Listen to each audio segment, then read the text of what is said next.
CMSportsNet is made possible by Genova's To Go and by Carroll Links.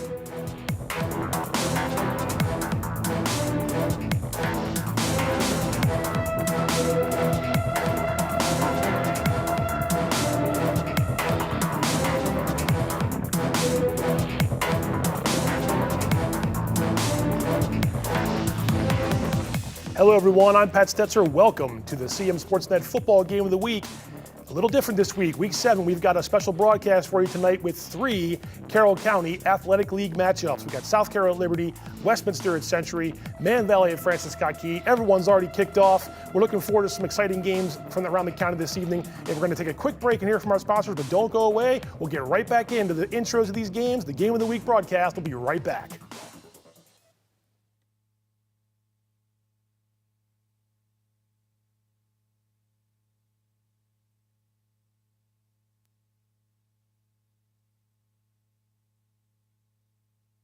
Hungry? Genova's To Go. Pizza, pasta, subs, and more. Fresh hot pizza right from the oven. Genova's To Go. A mouth-watering cheesesteak just off the grill. Genova's To Go. Fresh baked bread and plump wings seconds from the fryer. Genova's To Go. Genova's To Go carry-out, delivery, mobile device, and online ordering is available at all locations. Westminster, Hampstead, Manchester, and our newest dining room in Eldersburg. For lunch, dinner, or any time in between. Genova's To Go.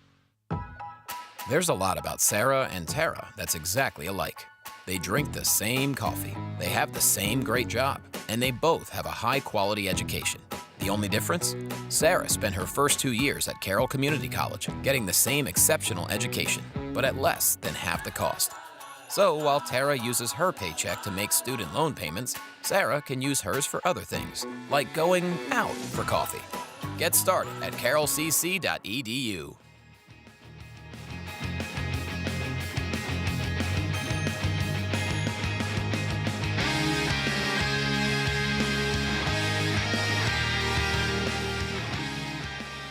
Welcome back to CMSportsNet's Game of the Week. Pat Stoetzer with you. A solo flight tonight as we get set for multi-game coverage around Carroll County. Before we get back into the kickoffs, let's look back at the Week 6 scores around the Carroll County Athletic League to get you set up for this week. We're going right into the games. We're going right into the games right now. The games have already begun, so we will get into Westminster at Century, South Carroll at Liberty, and Man Valley at Francis Scott Key. There you go. The 3 games are underway. We're into the first quarter of all 3. Westminster and Century started a little before the first 2. We've got about 6 minutes to go there as the Knights are, or at least rather Westminster is in the red zone here. So right away we can focus on the Knights and the Owls. It's a 3rd down from what looks to be about the 15-yard line. And that is quarterback Rory O'Connor. And let's see.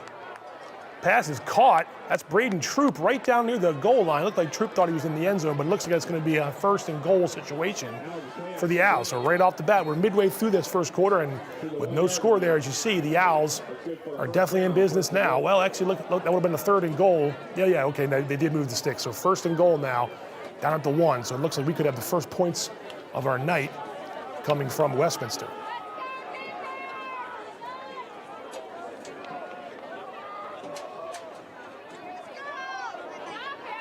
And the give is to Jack Hitchcock, I believe, number 13, and he is into the end zone. Oh, pardon me, it was Cason Doan, number 15. So the sophomore, Cason Doan, gets the first points of our multi-game coverage this evening, a 1-yard touchdown run with 5:50 to go in the first quarter.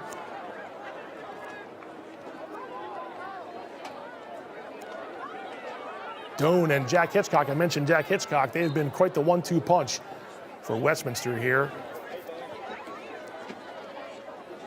So far, this should be Trevor Wallace, number 29, a junior, to attempt the PAT, and that one is good. And so with 5:50 to go there, it's a 7-0 lead for the Owls.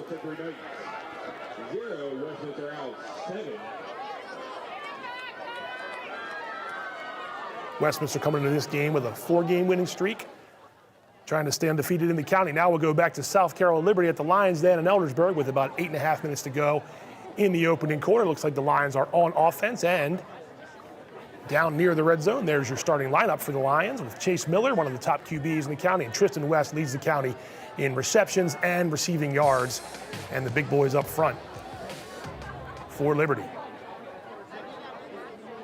So the Lions looking to get on the board here. Little jet sweep to number 14, David Akinboye, and he finds the end zone. So just like that, we start off with a bang, 2 short scores in 2 different games. Liberty is on the board first with 7:52 to go in the first quarter.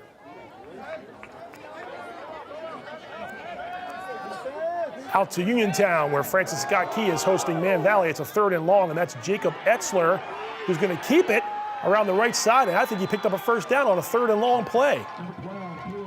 Pardon me, that's Man Valley. That's Man Valley in the white, Keys in the blue. So the Mavericks look like they extended that drive, and that PAT for the Lions is no good, and so PAT misses, but Akinboye's touchdown run gives Liberty a 6-0 lead. And so, yeah, this is Man Valley on offense here.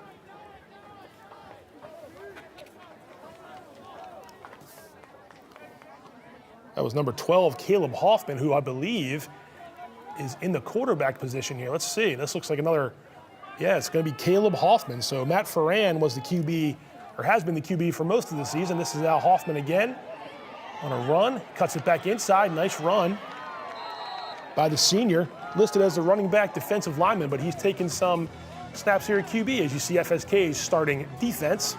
We saw them last week in our Game of the Week broadcast against Westminster. Replogle, Looking Bill, Leonardo, Lombroya, talented linebacking crew, and we saw Chase Replogle with a pick last week for the Eagles. Here's Century on offense. There's 23, Jacob Ferguson there with the run. JT Ferguson with the run. And their starting lineup on offense. 4 wides. Coach Dave Ferguson said they were going to start in the spread, and you got the big guys up front there with Jernan, Jacob Plummer, Iziogo, and Matthew Ford, and Jake Koenig has had a good season. Both Gordon brothers have had good seasons, and Jake Dexter has taken this offense. The Knights are 3-3 and 2-1 in the county. A big test here, though, facing Westminster, and this looks like a 3rd and about 7 with 5 minutes to go. They hand it off again. That's Ferguson again. And we got positive yardage. It'll be a 4th and short there, it looks like, as JT Ferguson gets the first couple handoffs there, as we see the starting defense for Westminster. Landon Brightful back in it. Linebacker Gabe Lee, the leading tackler in the county. Hayden Turner, Hitchcock, Rudders, those are talented defensive backfield there, Warfield and Howard. And some of the big guys up front, Ryan Dunn and David Girding. And of course, Isaiah Taylor, who has come into his own this year as a sophomore. It's 4th and 2. Century is lined up in punt formation. If you think back to week 1, we saw this sort of similar spot in the field. Century faked it, not this time. Ferguson will unleash the kick. That's a good kick. Really good kick, all the way down to about the 10. So wow, nice boot for JT Ferguson on 4th and 2. Now there's whistles, let's see here. A little extracurricular there. No, there's a flag right there in the 40. We'll get back to that. This is Man Valley. There's Ferran again in it. Quarterback, he goes into the end zone trying to get it to number 34, Connor Stacks, in double coverage there by FSK. 2nd and 10 there. For Luca Brown, incomplete. Austin Gross, Chase Replogle. I see Jermaine Dawson back there too.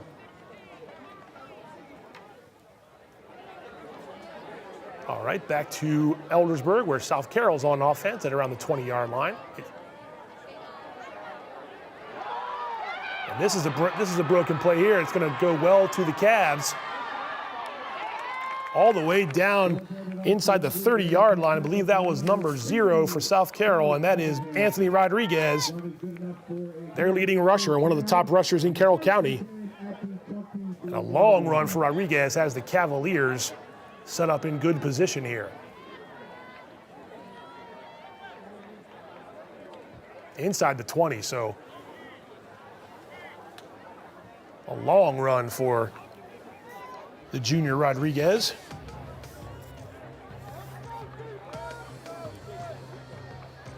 Liberty starting defense there. Kevin Kern, one of the top tacklers in the county, in the middle of that defense. This is Caleb Evans, who threw his first touchdown of the season last week. He's going up again. And it might have been incomplete there along the sideline, the far side. Oh, nope. Well, we lost the signal, but it looks like it was a touchdown. I hear the PA announcer calling for a touchdown. That was number 3, Brady Yeager. We'll get back to that if we can.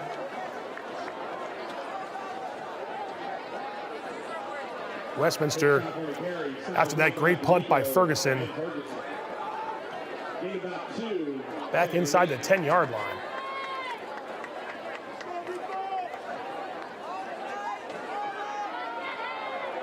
And there's a handoff up the middle. That's Jack Hitchcock, number 13, and he's out of the shadow of his end zone now.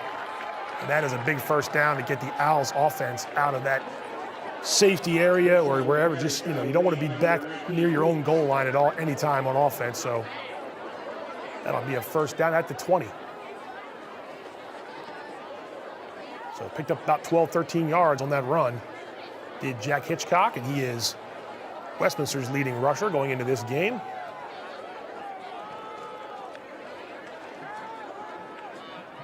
Here's O'Connor, floats a pass over the middle, caught by Isaiah Taylor, and the sophomore is almost up to midfield. So 2 plays like that, the Owls can get them in chunks, and they just did.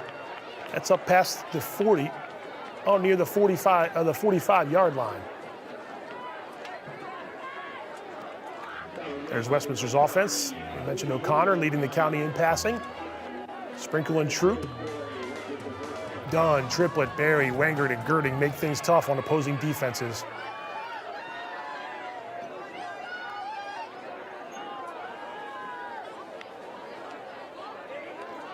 O'Connor's got time in a big pocket. And he finds Isaiah Taylor, but a nice job, nice tackle there by number 22. That's Dom D'Amico for Century.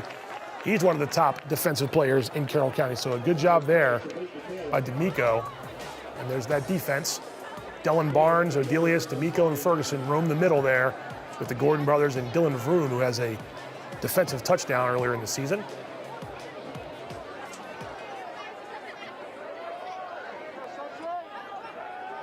Second and 9 at the 45-yard line, just a gain of 1 after that nice tackle by D'Amico. Give again to Jack Hitchcock, and he's got some room down the far sideline, and Jack Hitchcock is going to go in for a touchdown. So after that good play by Century's defense, Hitchcock breaks off a 56-yard touchdown run. And FSK is not going anywhere there on its offensive play, and I believe that's Caleb Hoffman again, number 12, with the sack.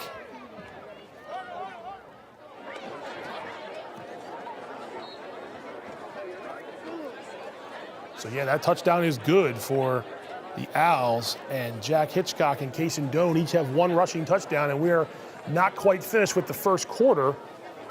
Wallace, the high snap, but Wallace gets it down, and it gets it through the uprights. And so it's now 14-0 in favor of Westminster. Now you're looking at a second down and long for Francis Scott Key. They are in Man Valley territory. This is a give to George Taku, and wow, again, we have called this young man's name a couple times already. Caleb Hoffman, senior, number 12, making plays happen here for Man Valley. No score in this game, 4 minutes, 20 seconds and counting in the opening quarter. There we go, our triple box version in CMSportsNet. I'll do my best Scott Hansen impression for you guys tonight, but we got 3 games, 3 big county clashes. Winners Mill is the lone team that's in the county that's playing a non-county game. Of course, they are at Springbrook as the Falcons go after a second straight win. That kicks off in about 15 minutes or so down at Springbrook High School. But the Falcons have had success against Springbrook in recent years, so Matt Miller's bunch looking for a second straight win. So South Carroll did have that touchdown. That was a Braden Yeager touchdown catch.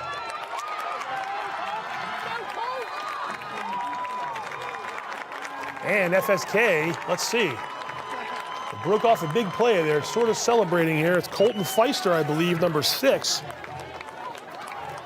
Now the clock's running. Now the clock is running. Let's see what happened here.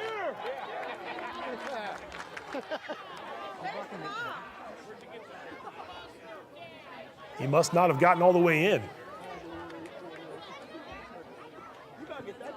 Now the clock has stopped now. Okay, yeah, it looks like there was a touchdown, so they'll figure that out at FSK, but that looked like Colton Feister down the middle there for a long touchdown. It was a 3rd and long.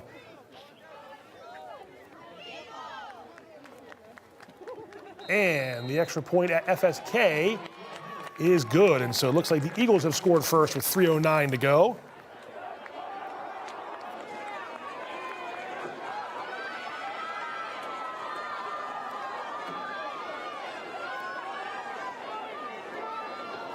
All right, 1st and 10 at the Castle of Century in Westminster territory are the Knights on offense.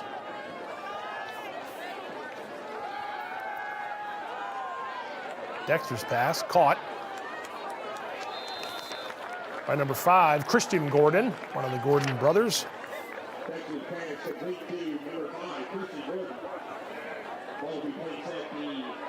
Only got about 3 yards on that play, so it'll be 2nd and about 7. As the first quarter there comes to a close with 80 seconds and counting.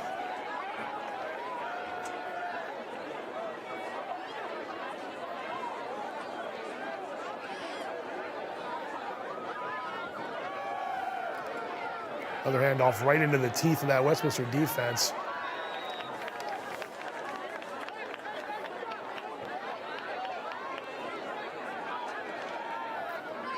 That was 13, Dylan Barnes with the carry. He's a sophomore, having a good season this year for the Knights. The Knights have had some success this year after not winning a game on the field and having a tough couple of seasons in Eldersburg, but Dave Ferguson's bunch, led by his son JT and senior Dom D'Amico, have really had things going. Again, they're 500 trying to hand Westminster their first county loss of the season. Down by 2 scores, though, here as the first quarter is under 30 seconds to go, and they face a 3rd and 5. And clock stops. Let's see. Timeout called by the Knights. So this was that touchdown we had with FSK. They were just inside Man Valley territory, way behind the sticks. And Jacob Betzler goes deep down the middle, and a breakdown in coverage, and Colton Feister hauled it in. So a nice job there by those Eagles. And that, if the scoreboard is right, which I'm sure it was, that was 3rd and 18. So Man Valley had them pinned deep, at least behind the sticks anyway, and FSK did not let it get to them. So 7-0 there. 7-6, South Carroll over Liberty last we checked, and Westminster has its 14-0 lead against Century with 20 seconds to go in the first quarter.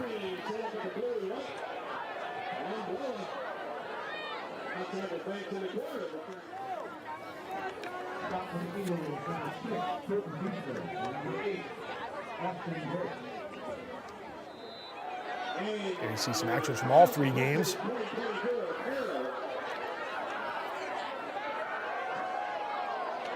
Top of your screen, that pass incomplete. A flag flies in late. They were trying to get it to, I believe that was number 9, Quentin Duncan. There is a flag, so hold up. Liberty on the move again on offense, down and around there, the South Carroll 20. It's pass interference up top against the Westminster Owls on defense, and so that'll give Century a first down. So that keeps that drive going. Bottom left, Chase Miller completes a pass down near inside the 5-yard line. Let's see who caught it. That's David Akinboye again, 14. So I think that's going to be a 1st and goal, or at least if it wasn't already, they're down inside the 5.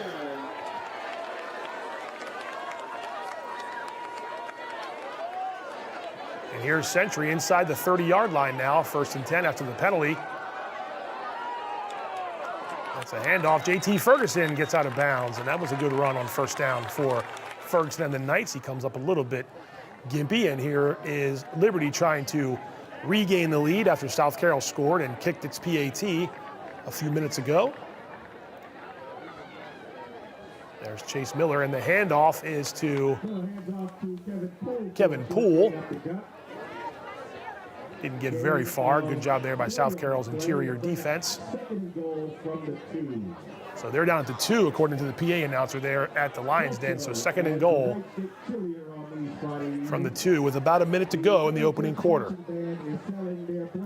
We've already had a good start to these games here with you on multi-game coverage night, Game of the Week broadcast in Week 7 of the Carroll County Athletic League. Glad you're watching tonight with us. If you can't be at any of the games, we'll do our best to bounce around a little bit. There's a pass out to Kevin Poole, and that is into the end zone. So a nice little swing pass there to Kevin Poole. 2-yard touchdown pass from Chase Miller to Poole. And let's see, 41 seconds left. You see Poole with the touchdown signal, and they're going to go for the PAT, it looks like. Ryder Hecox is Liberty's kicker. Wasn't sure, maybe they would try to go for 2 to go back up by 7, but it's early here in Eldersburg. Snap, hold, Hecox goes high up through the uprights, and this one is good. So, first quarter coming to a close, and it is 13 for Liberty and 6 for South Carroll. Here's the 2nd and 6 now for Century. This is Jake Dexter rolling to the near side, and pass is tipped and incomplete. Tipped by a receiver, I should say. Trying to get it to Christian Gordon, number 5. That was incomplete to bring up 3rd and 6.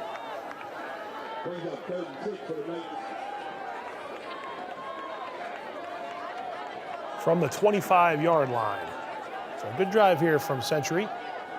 That bridged the first quarter and the second quarter, and that penalty certainly didn't help Westminster's chances to stop the drive there on 3rd and 5 a few plays back. But now here we are again, 3rd and 6 from the 25-yard line. Dexter has Barnes to his right. He's going to throw it. Oh, in and out of the hands of Gordon. Intercepted by Westminster. Running down the near sideline, that's Canton Rudders, 18. He's got a man in front of him all the way down inside the 20-yard line. Boy, oh boy, a tip pass into the hands of Canton Rudders. A big play there for the Westminster Owls. And that is crushing for Century, who had the ball on the move, trying to get that back to a one-possession game.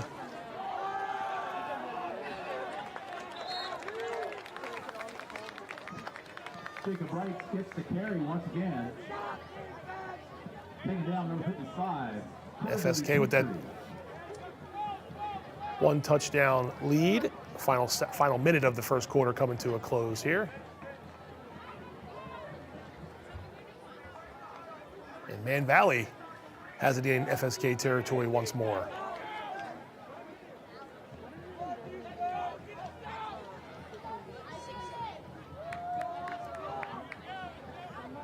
Mavericks taking their time here on this play.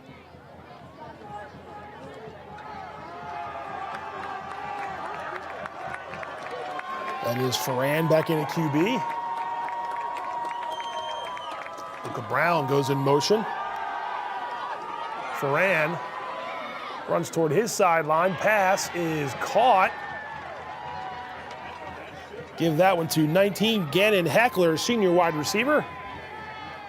And that stops the clock. That's a first down, signal first down there, so should be 1st and 10 now for the Mavericks, and the clock will wind and the first quarter will come to an end with the Eagles leading 7-0. 2nd and 12 now for Westminster. Nice tackle, run by Hitchcock. Tackle made there by 15, Jake Odelius, one of those linebackers. Nice job there. It'll be a 3rd and long situation for the Owls.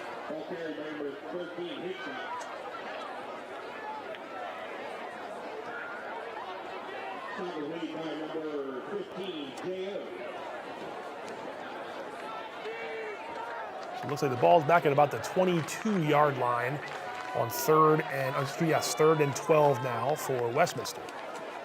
O'Connor's in the shotgun. He rolls to the near side. And he's got a man right down at the 10-yard line. That is caught by number 1, Isaiah Sprinkle, his speedster for sure, had a big game last week. Braden Troop's their top receiver. Sprinkle was our player of the game after last week's big win that Westminster had over FSK. Now South Carroll to start the second quarter on offense. That handoff didn't go too far, and credit Max Grosslinger with a tackle there, the junior, number 52, in the middle of the defense. Brings up third down. It'll be third and about, looks like about 4 or 5, according to the sticks.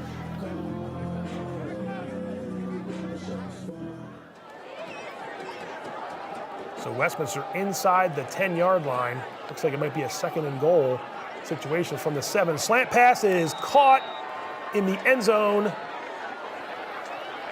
And that's a Westminster touchdown. John Davia in this game could not have started better if you're an Owls fan.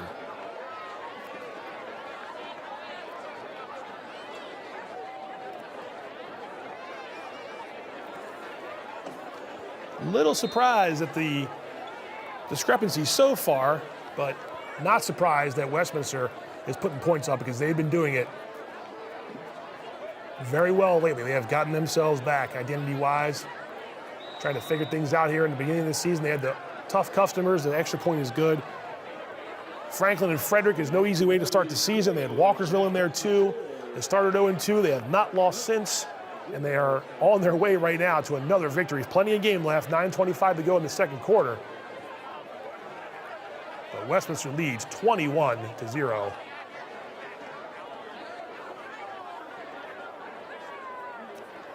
And the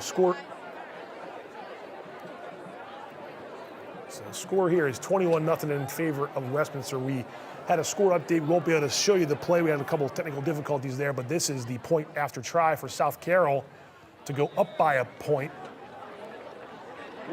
Quarterback Caleb Evans scored the touchdown. So that is a 14-13 game now with that extra point. So Evans gets a touchdown with his legs, and the PAT is good. And we got a good one going on there in Eldersburg. And this is also a good one here. 7-0, 3rd and 7, Man Valley in key territory. Jacob Reitz on the carry, and FSK's defense stands tall there. And Reitz goes down on one knee. And Coach Bernie Kuhn said he was dealing with some injuries along both lines, and that's not one of the ones you want to can afford rather to lose for any period of time. Well, Man Valley is trying to get things going in the right direction again at 1-5 so far. Lost 4 in a row here, and offense has been sputtering a little bit, so Jacob Reitz, one of the top runners around, and you don't want to be having him miss too much time here. He's coming off on his own power there, so that's good to see.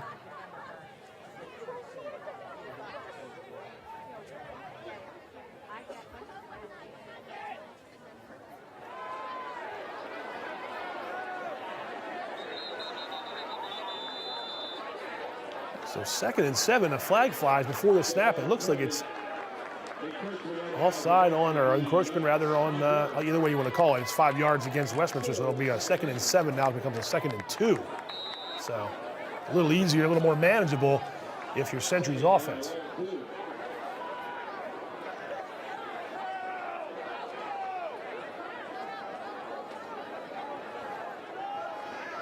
So solid field position for the Knights here at 21-0. Excuse me, at the 38-yard line, down 21-0. Here's JT Ferguson changing hands and getting across midfield. And some nice run in there by the senior, JT Ferguson, number 23. And again, the ball back in Owls territory. The Knights had a great drive going earlier before the tip interception. So the Knights have been moving the ball, just so far, nothing to show for it on the scoreboard.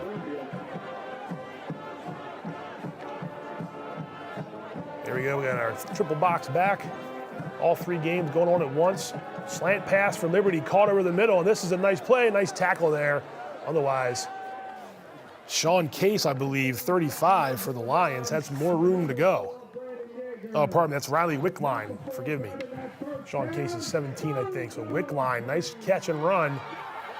Bottom right, Matt Ferran moving out of trouble and trying to get the ball to the sideline on 4th. That might have been 4th down. Excuse me, so that might be a turnover on downs for Man Valley.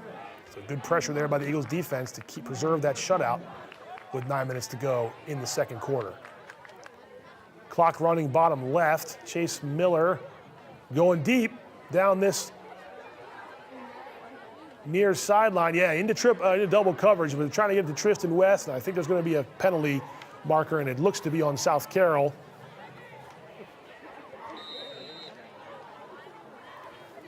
So that'll help the Lions move the chains and probably get the ball into South Carroll territory. And that was third down before. No, now we have the Eagles catching up here. Fourth down for the Eagles, and they're going to go for it. That's a run. George Taku pushing the pile.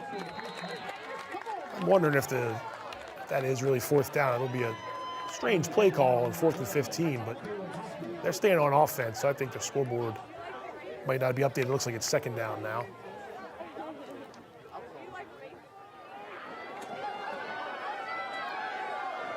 There's Jake Dexter running the Century offense. 3rd and 6, tried to get it to Gordon, incomplete.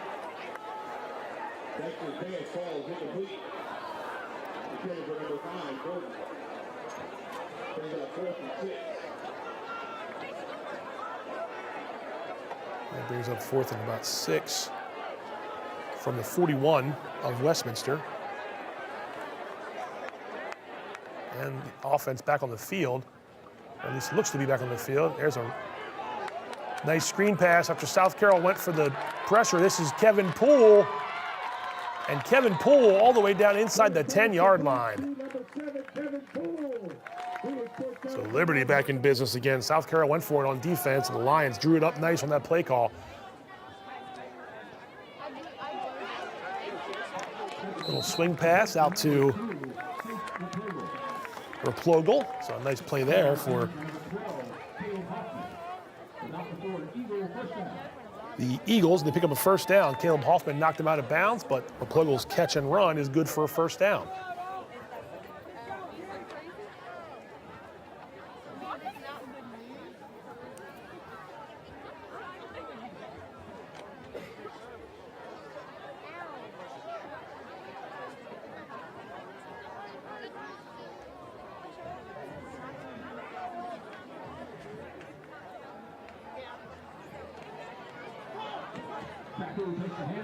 That's George Taku again. He's across midfield. So a nice run by Taku. We saw him last week, sort of the first time he's been healthy this year. At top of your screen, that was 4th and 6. The pass was caught by number 12, Will Koenig. Let's see, is that enough for a first down? Koenig comes off the field. I think it is. So nice catch. Nice defense by Westminster, but Koenig comes off after a job well done. And I think that keeps that drive going. So bookmark that play if you're a Century fan. See if the Knights can keep that going.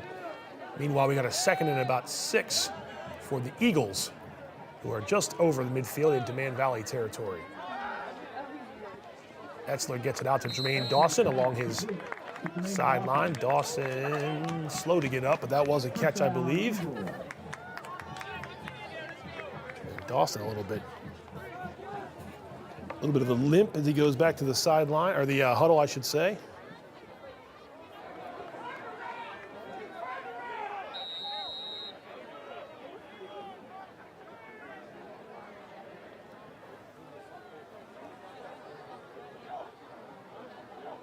Liberty has it now again near midfield.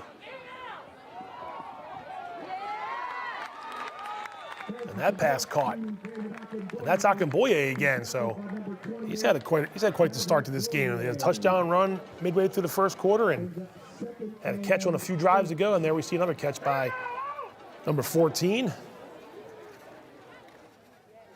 Senior slot receiver, one of the guys that came back from last year's team that had Coach Larry Luth very excited about the potential success this year. And now we got a first down for the Eagles. Taku trying to get her on the right side. Now he's still pushing there, so good job on that pile. Looked like they were going to stop him right near the line of scrimmage, but got some big fellows up there in front for FSK. Big Sam Andrews, Giorgio Archilla, Jacob Jones, and the like. Ladies and gentlemen, raffle tickets are on sale throughout the stand to benefit the FSK marching band, the award-winning FSK marching band. So we got whistles there on the top of your screen. The Century Westminster game is Knights trying to get on the board here. We got a false start, pushing them back. The lower left is Liberty into South Carroll territory. Miller throwing it up, and that is up for grabs. That's intercepted, it appears, by South Carroll. Braden Nazalewski comes up with that pick, and a little bit underthrown was that pass from Chase Miller. So South Carroll holds on to its 1-point lead for now after that interception. So it appears we have a 2nd and 12 here for the Knights.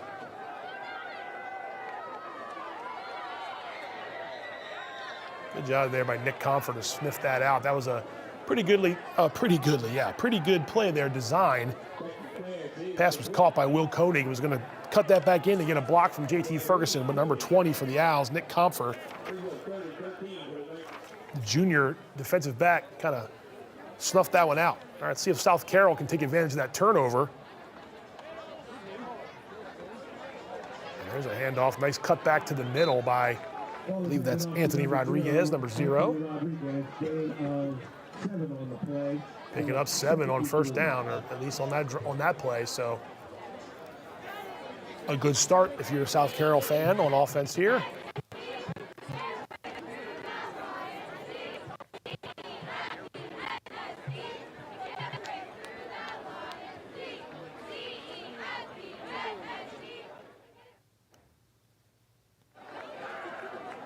So 3rd and long now for Century. Pressure over the middle, dropped. Should have been intercepted by, it looked like Jack Hitchcock, number 13. But that was incomplete and probably should have been a turnover. Evans out to the far side, complete it. Landon Hamper, number 8, makes the catch. That should be a first down for South Carroll. Nice throw across the field there by Evans. All right, so 4th down, according to the scoreboard. Looks like the Knights are going for it. Caught by Koenig. Oh, pitches it back to JT Ferguson. Hey, going into the playbook. JT Ferguson, I believe, has the first down. He sure does. Hey, you're down 3 scores. It's late in the first half. Why not? Nice job there by the Knights to move the sticks. But, short. It looked like he got past it. I thought the official wanted to change the move, but I guess not.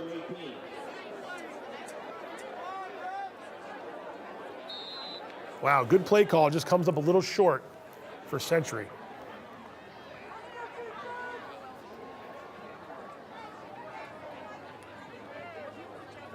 South Carroll's got a lineman in motion on this play. Little screen pass, nice job. Hamper breaks 1 tackle, gets it down inside the 45-yard line. Nice job by South Carroll. Give Colin Martin the tackle for Liberty. I heard his name announced, number 5 over the PA. But that's a nice play by South Carroll. That'll wind the clock, and it should have been a first down. So the Cavs with the 1-point lead, and they're in Liberty territory. Liberty 3-0 in the county, Westminster 3-0 in the county. They play each other next week. Could be for first place, but of course, you got to get through these games first. And a lot can happen here in these 3 county contests. These matchups can determine the county championship race. Definitely going to affect it in some way.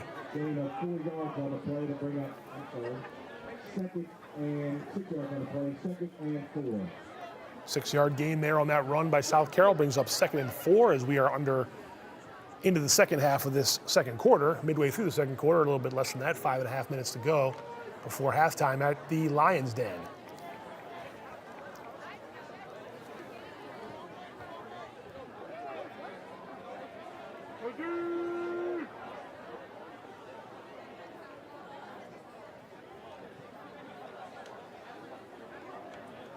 Again, lineman goes in motion. The give is to Rodriguez. He finds some room to run, and he's got the ball down to about the 20-yard line. And that's a first down run. 25-yard line, rather. Another nice run by Rodriguez. And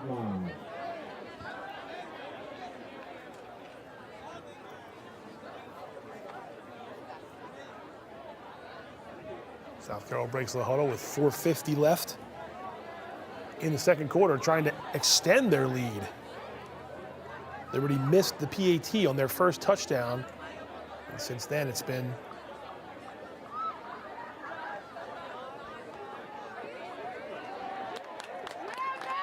and that was a good tackle there. It looks like Grosslinger got in on that for Liberty. And we're going to see what's happening here between the Owls and the Sentry. So that was not a first down on that hook and ladder play, but here come the Owls on offense. O'Connor over the middle. He finds Isaiah Sprinkle. And Sprinkle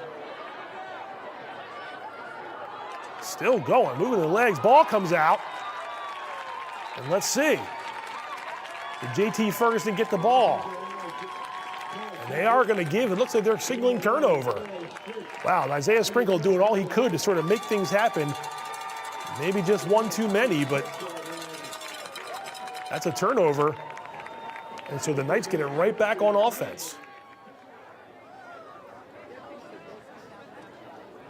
The Cavaliers now down inside the 20. Evans keeps it. Evans finds some room to run, and Caleb Evans is into the end zone. Now let's see, did he fall up just short? And Evans is still down. Okay, he is short of the goal line, so it looks like it'll be a 1st and goal from about the 1, but a great job by Evans.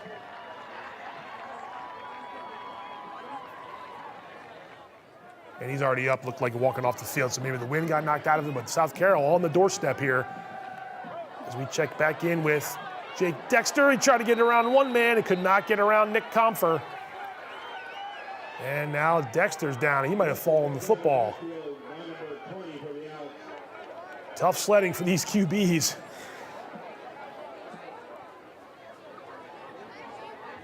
That's a Wildcat snap to Manny Rodriguez, and I believe Rodriguez is in. He's in. So Manny Rodriguez, 1-yard run, and South Carroll is a PAT away from going up by 8 points. South Carroll, who finally got its offense going last week, scored 26 points against Winters Mill, although Winters Mill won the game 32-26. They've only scored 62 points this season, so 20 tonight, and we're not even through the first half. And the PAT hooked a little bit to the left. It is no good. So that could loom large here later. It remains just a 7-point ball game, but South Carroll has the lead. They've scored the last 2 touchdowns. They've scored all the points in the quarter. So Ferguson's in to throw. And, out of bounds. Close down the sideline there. Ferguson has played some QB before. He was trying to get it to Will Koenig, I believe, number 12. And now it's going to be a 4th down, and let's see if Ferguson's staying in the game. No, he's coming out now. I think Dexter is back in now. There's 4 seconds left. It's a 4th and forever, but I would imagine if you're Century, you can just try to throw it up, see, make a play here. And barring a defensive penalty, this game should come to the half on this play, with the Owls enjoying a 21-0 lead. But still 4 seconds to go.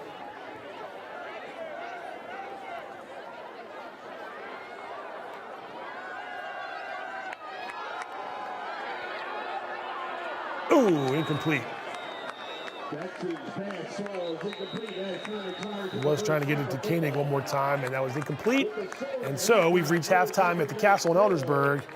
Westminster all over Century, 21-0 at the half. The Owls halfway home to their 5th straight victory. Here's a 4th and short for FSK down near about the 10-yard line. It's a handoff to Taku. Handoff to George Taku. And he's down inside the 5, I believe, so If that was 4th and 1, it's now 1st and goal. He's down at the 5. It'll be 1st and goal. Yep, 1st and goal, so says the PA at FSK.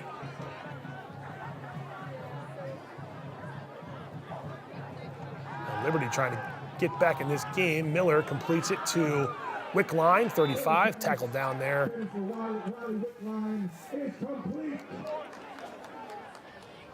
By Angelo Marciani.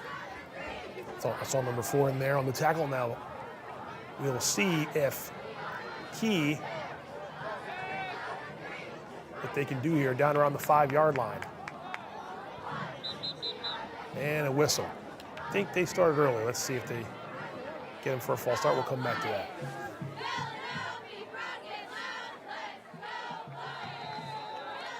And I think South Carroll was lined up in the neutral zone on this play. We'll see. Yeah, I thought so. I thought South Carroll, right on this near end here, he might have either taken a wiggle, like Coach Kuhn says on our broadcast, or he may have just been, his nose and his helmet were in the neutral zone. Ball will be spotted at the 36.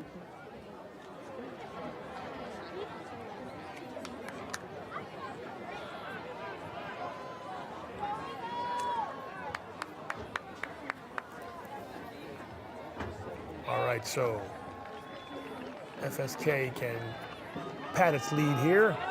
Taku waits, but he is met right near the line of scrimmage by 23, Jacob Reed, so he is back in the game now. Good news for the Mavericks. George Taku. He's stopped by number 52.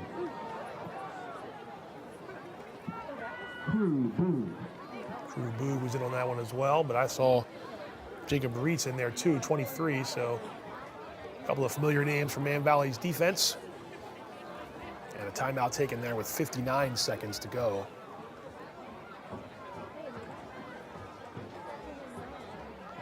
Ladies and gentlemen, at halftime, we're going to have a special induction. Eldersburg again, and this is Liberty on offense. Wickline, plenty of room in the middle of the field there, and Riley Wickline makes a nice catch. Chase Miller gives it to him. There's whistles with 1:09 to go, and let's see what happened here. Timeout, perhaps? That was a first down play. Miller to Wickline.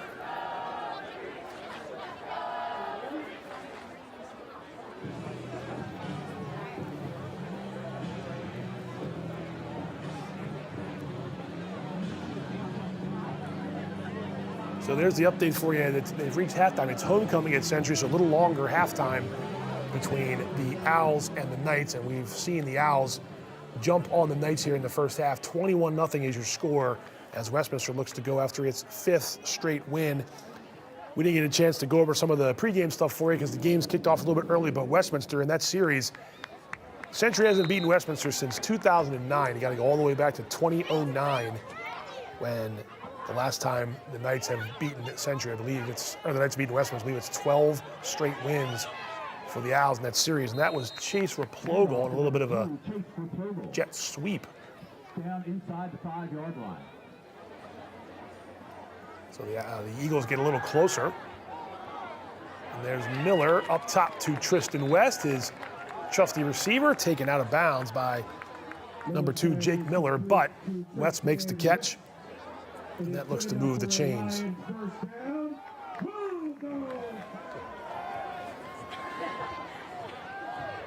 All right, so back we go here. FSK is close to the end zone, but they are not in yet.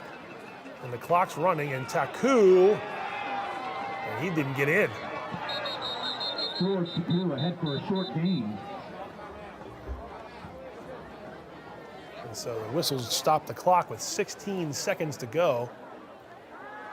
We'll see what happens there. Miller surveys. He's going up top. He's trying to get it to 17. That's Sean Case, just a little bit overthrown, his tight end. And it sounds like it's second down here.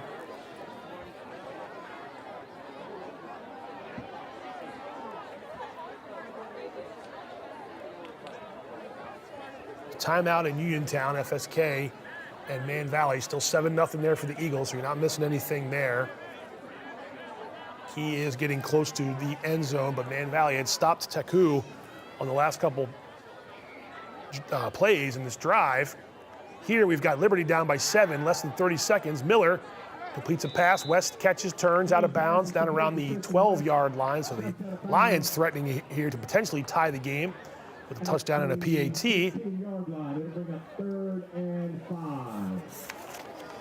Sounds like it was a 5-yard catch. So South Carroll has scored 13 points in this quarter. Liberty scored late in the first quarter to go up 13-6. Since then, Caleb Evans scored on a touchdown run and Manny Rodriguez a 1-yard touchdown run. 1 PAT was missed, so the South Carroll 20 and Liberty 13. Both teams have missed a point after. And we got whistles and a flag flies from the far side. Let's see. Oh, sideline warning. Looks like it might be a sideline warning against South Carroll. That's not a penalty yet, just a warning. They still throw the flag, but can't be too close to the sideline.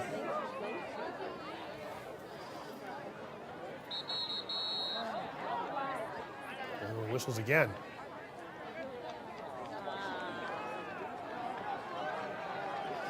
And let's see. False start on Liberty, so not what you want if you're the Lions. I'll back them up 5 yards.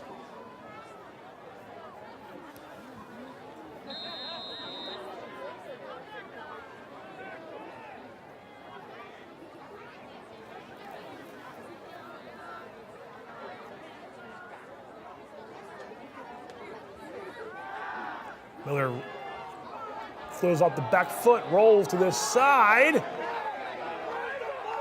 Incomplete. Trying to get it to Akinboye. Fans and Liberty sideline wanted a flag there, but none came. So FSK is back again inside the 5-yard line. Etzler has Teku on his right side. He gives to Teku, he goes nowhere. Jake Robinson, number 58, with a great play for Man Valley's defense. 58. Jake Robinson. Nice job by Robinson to keep the Eagles out of the end zone. All right, here we go, 17 seconds.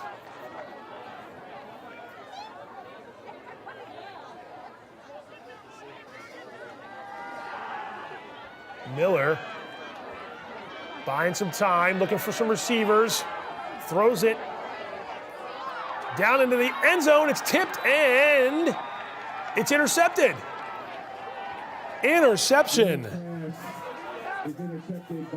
Great play by South Carroll. Great, let's see. I think that was Angelo Marchandi, number 4. It looked like 4. So that's a great play by South Carroll's defense to keep Liberty out of the end zone, and it looks like the Cavs will go to the half up 20-13. Yeah, they're celebrating Marchandi there, number 4.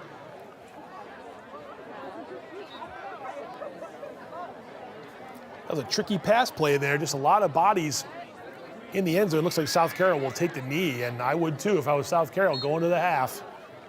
They will take it. Up a score, 20-13. And so FSK did not get into the end zone. Looks like Man Valley is going to go to the half. So just a 7-0 game here. The Colton Feister touchdown catch with 3 minutes to go in the first quarter is the only points. And we are in halftime at all 3 games. 20-13, South Carroll leads Liberty. There you see our scores. Westminster 21, Century 0, Key 7, Man Valley 0, and South Carroll 20, Liberty 13. So some exciting action in this first half of play here, week 7 in the Carroll County Athletic League. I'm a little surprised at the Westminster score, just the discrepancy of the scores. 21-0. I thought Century would be a little bit closer competitive-wise now and then. They moved the ball a couple times there, as you guys saw on those drives, but the turnovers, the interception that killed one of their drives. And Man Valley Key, 2 offenses that have been trying to get things going a little bit, so that game I'm not too surprised about. And then South Carroll Liberty, it's a rivalry game. I know Liberty would be favored on paper based on their record and their winning streak, but South Carroll's going to come into this game just as strong as they did before. So we're at halftime of all three games. We're going to take a break here from the sponsors, hopefully see some. Pardon me, we're going to go back to one more play there and see how Man Valley and Key's first half turned out before we take a break and hear from our sponsors. So yeah, Key had a chance here at 4th down with the clock running there late in the second quarter. So it was 4th and goal, and Etzler tried to get that pass in the end zone there to Jermaine Dawson and was broken up by Man Valley. So that's why we were at 7-0 there as the clock ran out. I think Man Valley turned it over on downs, and they ran the clock out there. So sorry about that. We have one more play to show you, but we are going to take a break now. We hope you're enjoying this multi-game coverage broadcast of the CMSportsNet Game of the Week. I'm Pat Stoetzer of CMSportsNet. We're going to take a break here from the sponsors, but come back. We'll have second half action, maybe see some highlights from the first half, and a whole lot more. So stick with us. The Game of the Week broadcast is coming right back.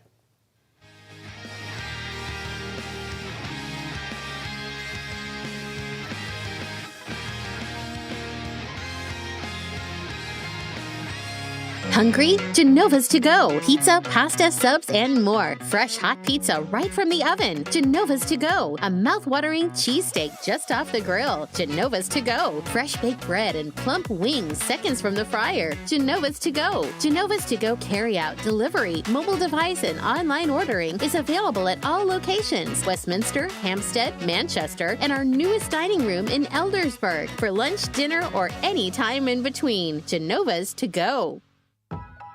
There's a lot about Sarah and Tara that's exactly alike. They drink the same coffee, they have the same great job, and they both have a high-quality education. The only difference? Sarah spent her first 2 years at Carroll Community College, getting the same exceptional education, but at less than half the cost. So while Tara uses her paycheck to make student loan payments, Sarah can use hers for other things, like going out for coffee. Get started at carrollcc.edu. Skill, dedication, leadership. Just a few of the things it takes to be named CMSportsNet's Athlete of the Week. Hi, I'm Pat Stoetzer. Each week, CMSportsNet recognizes an outstanding player for their contribution to their sport. Meet some of Carroll County student athletes and join us as we celebrate their performance, impact, and outstanding accomplishments. CMSportsNet Athlete of the Week is brought to you by Barnes Bollinger Insurance and by Raising Cane's. Catch all the high school football action with CMSportsNet's Game of the Week. From kickoff to the final score and all the plays in between, we've got you covered. Here's our next matchup. Don't miss CMSportsNet's Game of the Week.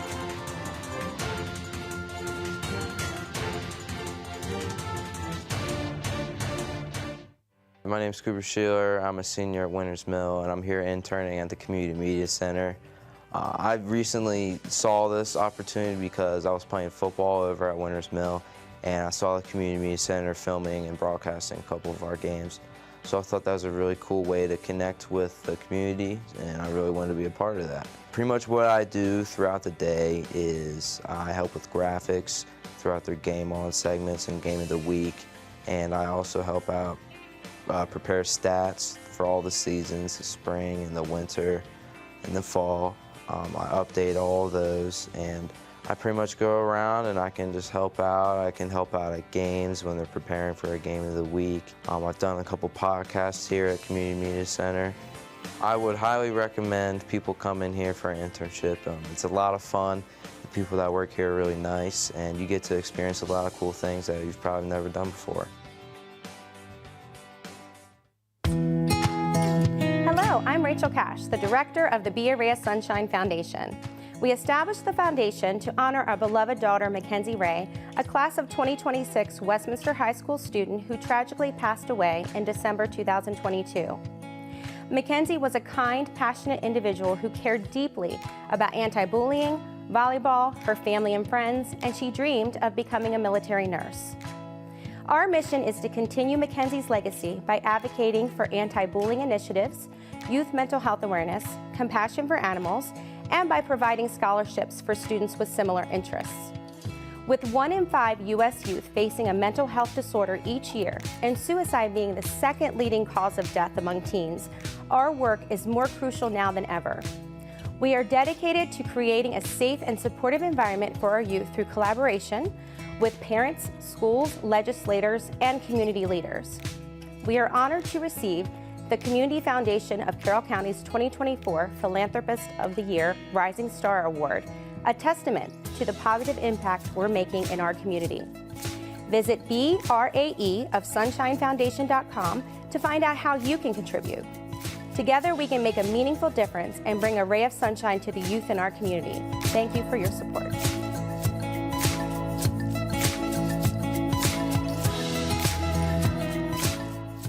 Hey there, I'm Pat Stoetzer.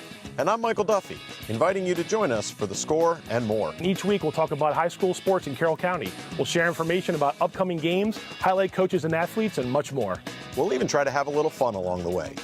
Don't miss the Score and More podcast presented by CMSportsNet. The Score and More Sports podcast is available online at carrollmediacenter.org and on a variety of podcast channels. Brought to you by Farmers and Merchants Bank.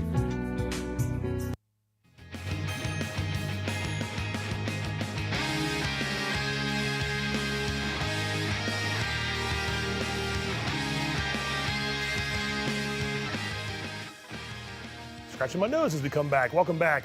Pat Stoetzer here from CM Sports. Inside the studio at Community Media Center, we're giving you 3 inter-county matchups tonight on our CM SportsNet Game of the Week multi-game coverage, and that's South Carroll at Liberty, Westminster at Century, and Man Valley at Francis Scott Key. Like I said, we're going to see some of the highlights from what we just watched in the first half, and we're going to start with the Westminster game, the Owls and the Century Knights. And it's been a lot of Westminster in the first half, as you have seen on our broadcast here. The Owls pick it up right where they left off last week, and Rory O'Connor finds Isaiah Sprinkle there early in the first quarter, move the chains. The Owls got it over midfield, and this was Jack Hitchcock, a little spin move there, nice run by the junior. And this was Cason Doan, got it inside the 10-yard line there, and I believe Cason Doan will finish off this drive at the midway point of the first quarter with a 1-yard touchdown run. And so that gave Westminster a 7-0 lead after the PAT by Trevor Wallace. Owls back in business again late in the first quarter. Lofted that pass O'Connor did over the middle to Isaiah Taylor, number 12, and he's made his name on defense this year, but he can catch the ball out of the backfield as a tight end too, or off the line of scrimmage, I should say. Here's Jack Hitchcock again, breaking off a big run, which I believe is going to go the distance into the end zone. Jack Hitchcock, I believe, was a 56-yard touchdown, and not the homecoming start you want if you're Century. Wallace adds another PAT, and the Owls have a 2-score lead at 14-0, and they were still in the first quarter there. Century was moving the ball well here. Jake Dexter tried to get the ball to Chris Gordon, tipped up and into the hands of Canton Rudders, and the senior takes it down the Century sideline and returns it all the way inside the 20-yard line. That forwarded a Century drive. Here's JT Ferguson, though, with a nice run, switching hands, stiff arm out of bounds there near midfield and into Owls territory. Dexter was trying to get that ball to move the chains and did. Will Conant with a nice grab on 4th down to move the sticks. So Century, like I said, Century's moved the ball and made some nice plays. Here's a nice screen pass. I think that's Dylan Barnes, and he gets down deeper into Owls territory. So Century, it's not like Century was struggling on offense to move the ball, just not scoring tonight. How about this play? Isaiah Sprinkle makes the catch, makes a lot of men miss, goes backward a bit, trying to make things happen, trying to move the sticks, and the ball gets stripped out. JT Ferguson stripped it out and recovered it right in bounds. A great play by Ferguson. He's been doing it all for Century this year. He's not been just him, as obviously the Knights are off to that 3-3 start, but face an uphill battle here tonight, down 21-0. Now we're going to go to the next game's highlights and check out South Carroll and Liberty from the Lions, Danny and Eldersburg. And it was David Akinboye who has got things off on the right foot for the Lions with a run there on the jet sweep. The PAT was not good there, so the Lions led 6-0. Check out the run here by Anthony Rodriguez. Just waited patiently for something to open up, made a couple guys miss, and got it all the way down near the 25-yard line. He's a tough one to handle, Anthony Rodriguez and his brother Manny. They are a good 1-2 punch South Carroll scored the touchdown on Braden Yeager and made the PAT, so they were up 7-6, but there's a little short pass from Chase Miller to Kevin Poole. That made it 12-7 in favor of Liberty. The Lions went back out on front, and the PAT this time, Ryder Hecox, was good, and so it was a 13-6 lead. Now South Carroll scored again. Caleb Evans on a short run. This was a great play. South Carroll's defense made the pressure, but Miller waited, found the receiver, Kevin Poole, on a screen pass, and Poole got it down inside the 15-yard line or so. That led to another couple nice plays, but there's Braden Mazalewski, who's just waiting for that short throw by Chase Miller, and that was a turnover midway through the second quarter, so a missed opportunity there for the Lions. And Mazalewski hauled it in for the interception. Now the Lions had a chance again late in the second quarter. Nice catch and run by Riley Wickline to move the chains. Liberty got down inside South Carroll territory deep into the red zone. The catch there was by Tristan West. He caught that along the far sideline.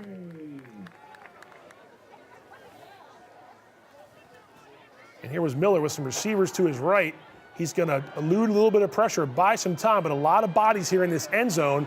Miller throws it up for his big receiver, tipped up by South Carroll, intercepted by Angelo Marchani.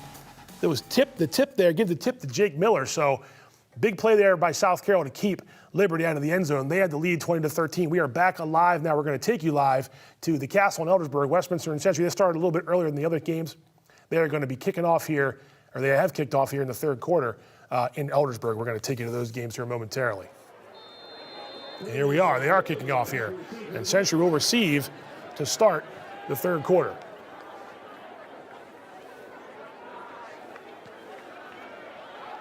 Stephen Lee, as a freshman there, doing the kickoff duties.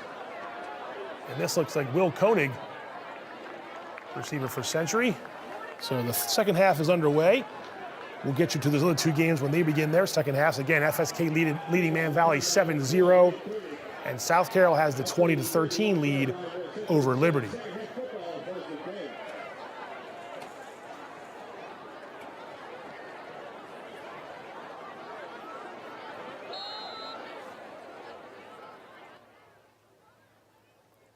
So we're coming back to that game. This is Liberty getting on the field to warm up here between the halftime and third quarter.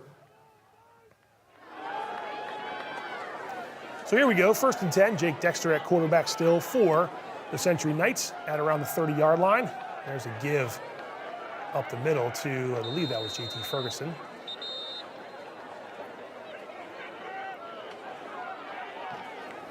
Nope, take that back. That was, looked like it might have been Jacob Odelius, number 15. He's listed as a running back and linebacker. We called his name earlier on a nice play on defense.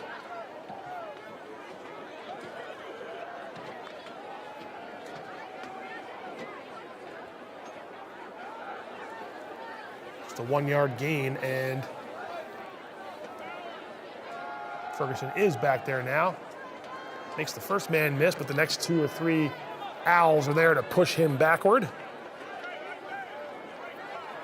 So another short yardage gain there by Ferguson. And it'll be 3rd and long.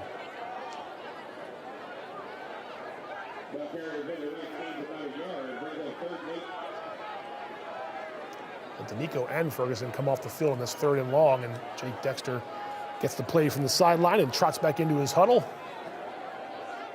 First possession of the third quarter. Century trying to get on the board. First things first, trying to convert this first down.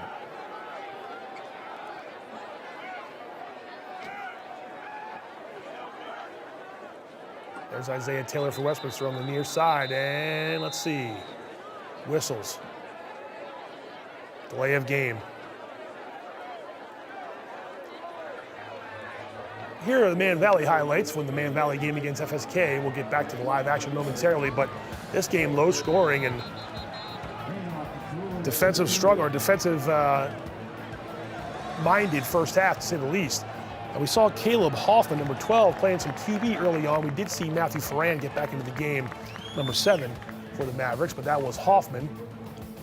And this is Jacob Etzler, who gives it off to George Taku, and Taku found some room to run around the left end.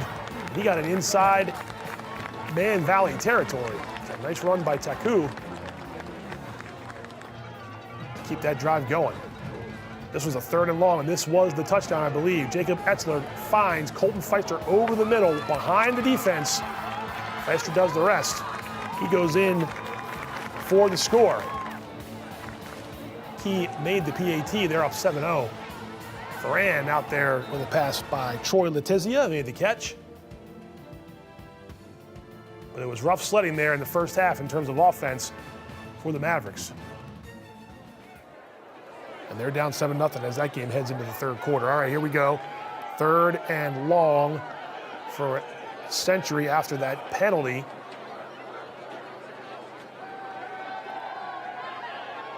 Dexter over the middle, threw it behind his receiver. He had a receiver there in the middle, but that's incomplete. I believe it's 4th down. And the Knights will have to punt. Back to the Lions then, where we're about to begin the 3rd quarter. And South Carroll has the 20-13 lead over their rival Lions. The Lions started the season 0-2. Since then, 31-26, 21-0, 35-6, and 32-7 were their wins in a row. So a lot of offense for the Lions over the last month. Tonight, though, just 13 points, and that was Landon Hamper with a pretty good return for South Carroll, and the Cavaliers will start with the ball on offense. At the 34-yard line, bring up 1st and 10. This is Liberty's 4th straight home game and 5th in the last 6 weeks. As we play week 7 in the Carroll County Athletic League. Just hard to believe that this season has gone by this quickly. After this week, we'll have just 2 regular season weeks to go. And then regional playoffs will begin in November. Stay with us. We'll have some coverage for you along the way, and highlights, and interviews, and all the fun stuff that comes with this last month or so of the fall season.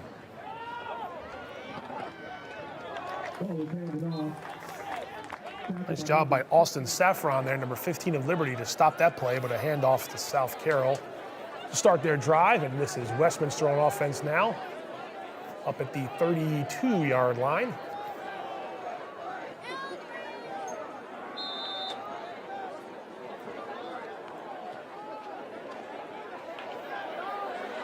And there goes Jack Hitchcock once again, and he is tearing holes in their Century defense, and Hitchcock finds another gear, and he's gone.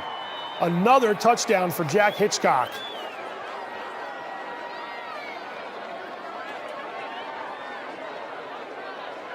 "69 yards for the junior.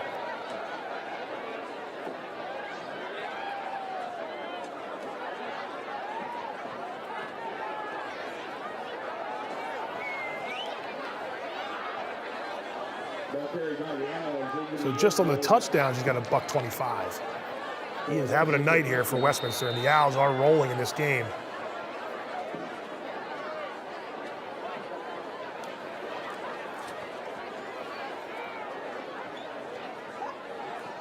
They're a PAT away from being up 28-0.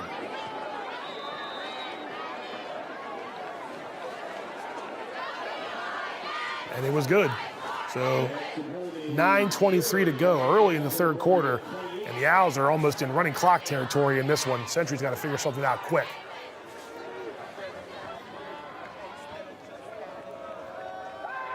Bottom right, we're about to get started again in Uniontown. That pass on the bottom left was incomplete. And top middle, you've got Westminster all over Century through a quarter and a few minutes of play, or through a half and a few minutes of play. Trying to keep tabs on Winters Mill Springbrook. Got no score yet. I was trying to use some social media tricks to find some scores and keep you guys updated, but nothing yet. But they're supposed to kick off at 7 tonight in Springbrook at Springbrook High School. So we'll do our best to try to give you something from that one. But we got these 3 for you, the inter-county matchups. And South Carroll's in punt mode. Oh, almost blocked. In fact, it did get blocked. Deflected there. I thought I saw it. And the Lions will be in great shape. Nice play by Liberty Special Teams.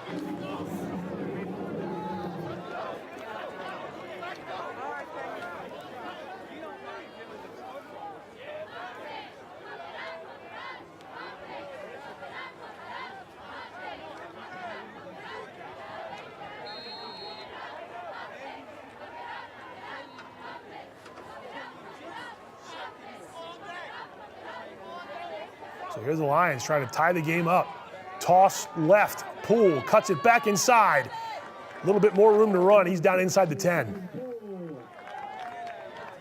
It's a 9-yard gain. Actually, I'm sorry, it's good enough for a Lions first down. Yeah, that moved the chains. I thought so too. It's a nice run by Poole, and Liberty threatening to score here early in the third quarter.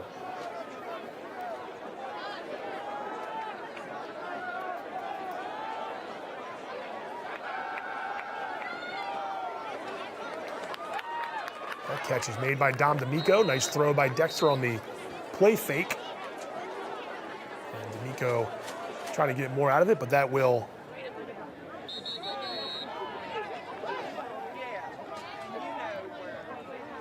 stop the clock there momentarily. And same here, Liberty in the red zone for sure. And it looks like they're going to have to back up 5 yards.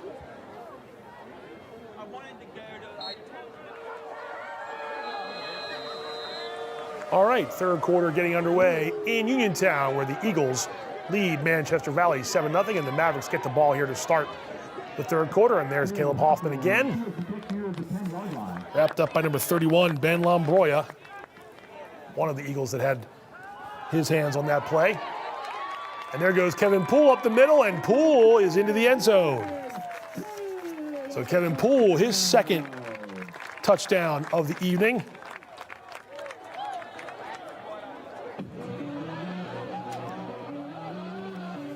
So 2 touchdown runs from Poole. The Akinboye run. Actually, Poole had a touchdown catch earlier. It was a short pass play, so a touchdown catch and a touchdown run from Poole. And here's Caleb Hoffman yet again trying to get around the edge, but FSK says no way. And that was basically back to the line of scrimmage thanks to the Eagles' defense.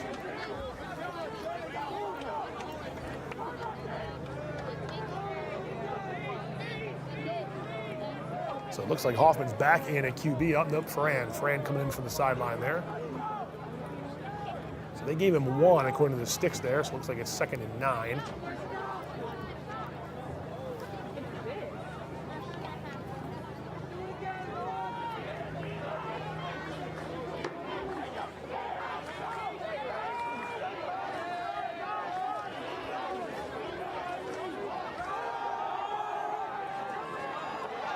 Here goes Luca Brown. Luca Brown finds some room to run.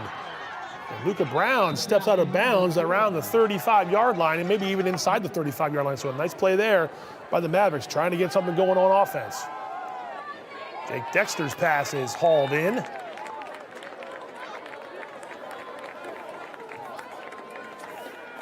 Give that catch number 3, Christopher Gordon.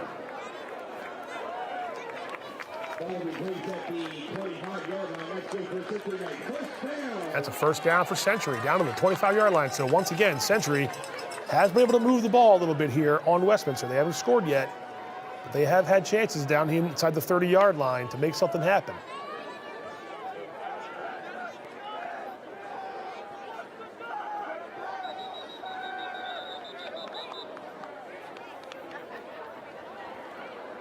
And we got a penalty that's going to be on Westminster. So 5 yards added to Century's drive here, making it 1st and 5. Down to the 20.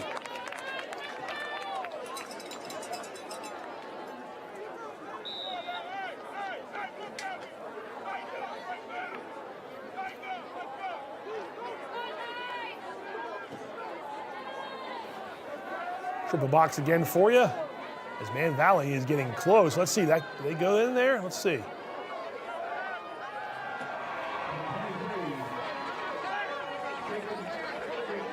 Oh, and Century's on the board. Quentin Duncan pulled the ball away from the Westminster defender. Give that one to number 9, Quentin Duncan, the junior.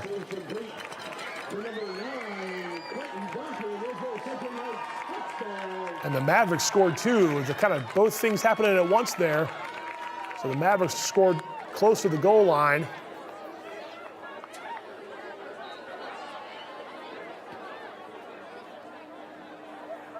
And so they're a PAT away from tying it up. And they get it. So the Mavericks have tied that game 7-7, and Century is on the board with 4:47 to go in the third.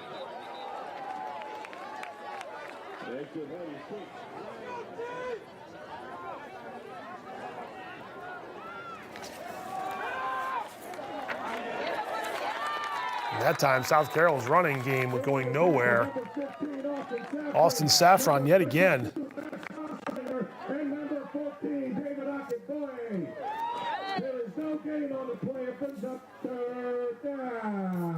So a nice stop there with no gain. It'll be a third down for South Carroll's offense.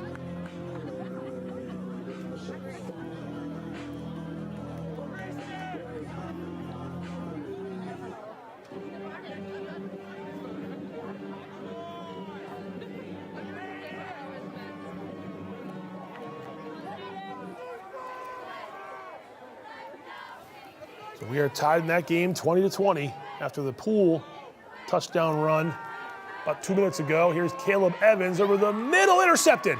Austin Saffron, number 15. Can he make a house call? He got close.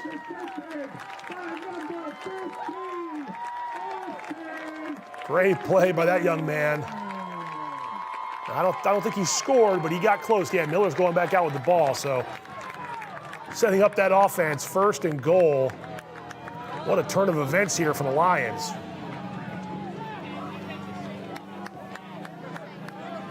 Evans' pass over the middle is not to an intended target. Austin Saffron, number 15, stepped in front, made the play.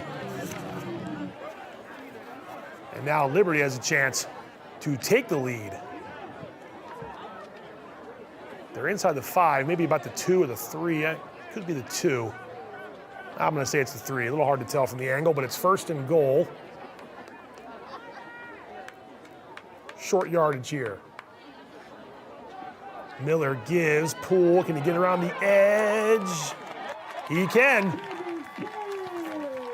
So 2 touchdowns, 2 minutes apart for Kevin Poole in the third quarter.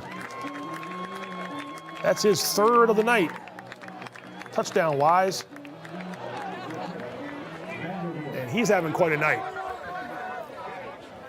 And there's a lot of time left. That's actually the third quarter on the bottom left. Third quarter, 7:11 to go. All these games in third quarter action.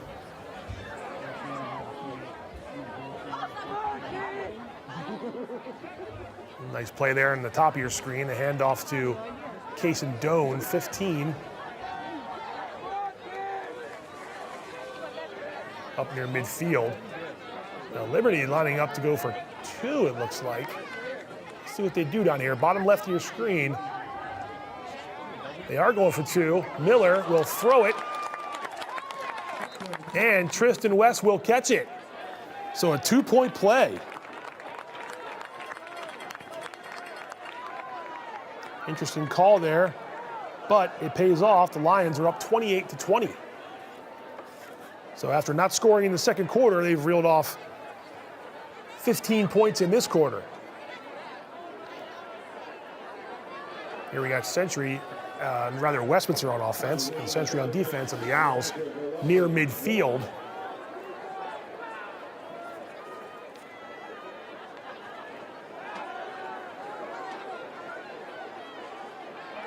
Incomplete. Going to the sideline, Isaiah Sprinkle. Defended by Christian Gordon, number 5.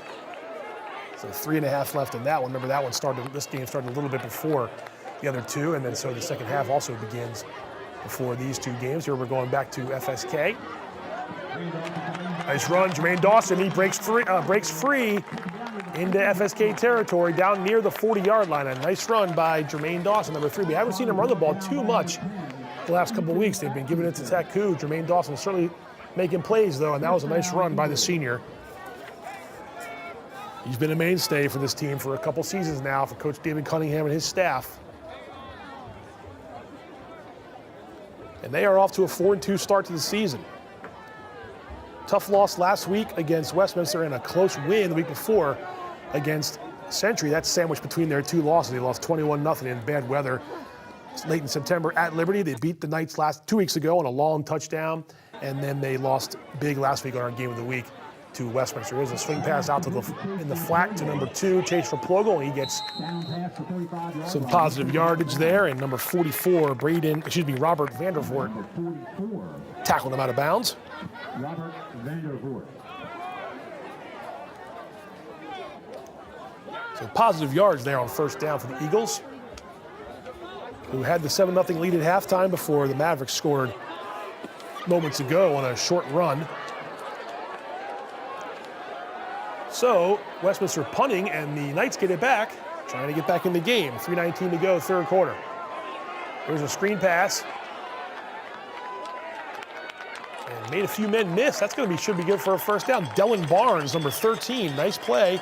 Followed his blockers, and the sophomore take this time to apologize to Mr. Barnes. I think I had looked at the roster early in the season and thought it was Dion, but it is Delon Barnes, number 13, as he comes off the field. Having a nice year, the young man, a 10th grader. I want to make sure I get his name right. Ordilius comes in for Barnes, who's has some good stats running the ball, and we saw him tonight's playing some defense as well. So Century's got some playmakers this year for Coach Dave Ferguson's program. 3-3 this year, again 2-1 in the county. But face an uphill battle in this one against Westminster. That pass was caught. Bottom left, you got South Carroll on offense. Evans throwing out of bounds. And that was a third down play, so it looks like Liberty's going to get the ball back after this buzzsaw of a third quarter so far by the Lions. The interception led to a touchdown. Poole had the touchdown run earlier in the third quarter to tie it up. And then Poole's second touchdown was followed by a 2-point try pass caught by Tristan West in the end zone to give the Lions the 8-point lead.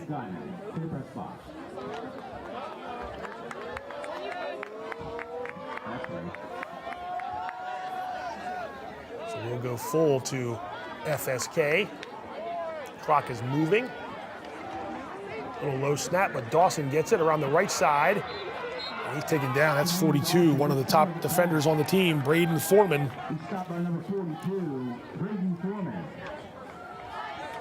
Man Valley, despite that 1-5 record, has some talented playmakers on their defense. Just been a little bit of a struggle on offense, and the defense stays out there longer and gets kind of tired, and bad things happen if you're a Mavs fan. But they were close last week in their game against Century and the week before against Westminster, and they only lost to South Carroll 13-0. So, and another one, and again, Liberty 31-26. So they've been in some of these county games, although they've been losses. That pass is caught, but on the ground is Christopher Gordon, so the play is dead there. The clock will run, but in high school, once you're down, the play is over. He's second and 11 after about a 4-yard gain after what I'm assuming was a penalty to push him back to 1st and 15. It had to be.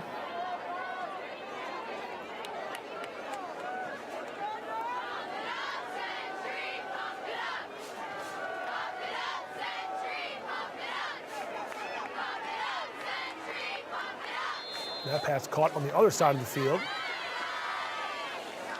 And it'll be Duncan, I believe.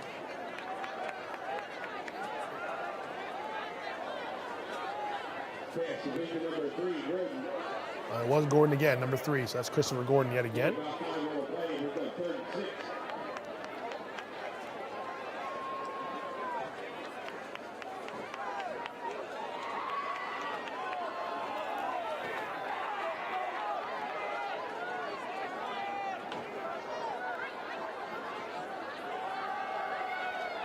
Dexter trying to get it to Christian Gordon. A little overthrown. Gordon was covered pretty well there, so incomplete.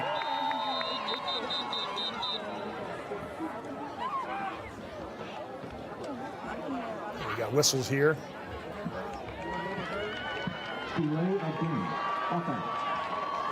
Delay a game on FSK's offense. Backs him up 5.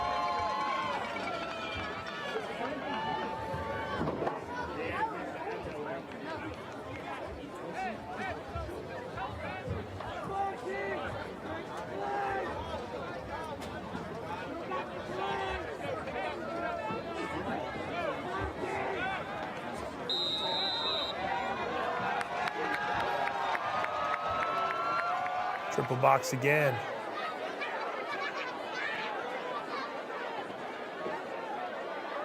Century's going to punt. They were shorter guys, so a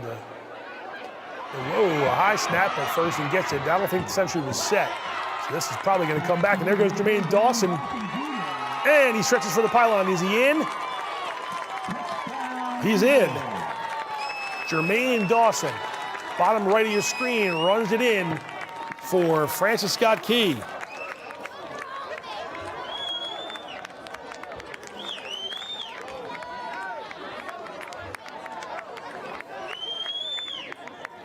The Eagles regain the lead.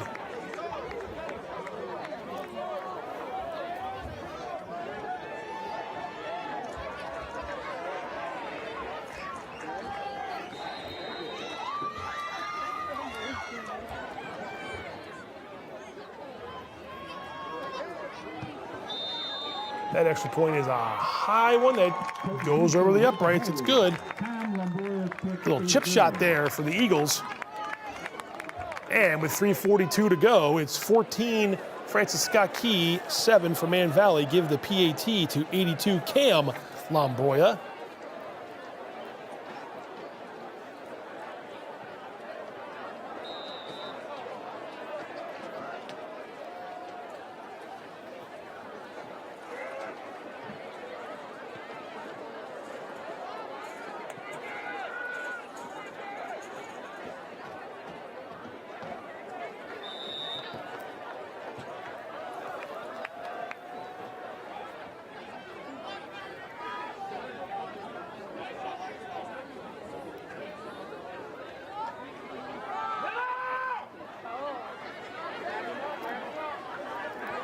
Nice run there by Anthony Rodriguez. They tackled him forward for yards. That's how tough he is to take down.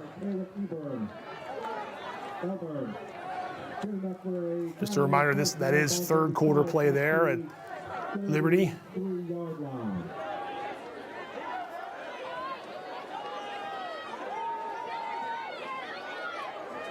O'Connor over the middle. He's got a man.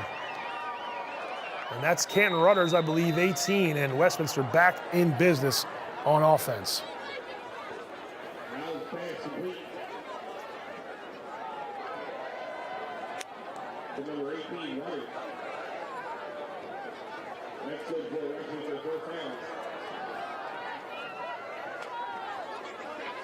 So the final seconds of the third quarter are ticking away, and the Owls down near the 20-yard line. Pressure by JT Ferguson is going to get Rory O'Connor. Big sack. JT Ferguson stops that drive there a little bit momentarily. A nice play from the senior. Push them back, and that'll probably take that game to the end of the third quarter with the Owls still up comfortably 28-7.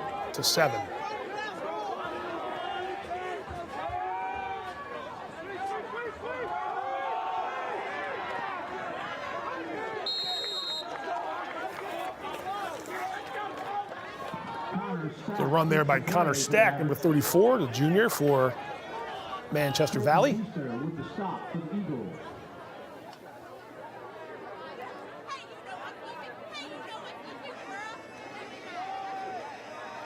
Here's Rodriguez again for South Carroll. He finds some room through the middle of the defense. And talked about Kevin Poole, but Rodriguez having himself a nice night as well. Manny has the one touchdown, his brother, but Anthony has carried a bit of the load here, running the ball for South Carroll. Luca Brown with a nice play for Man Valley, down near the 40-yard line.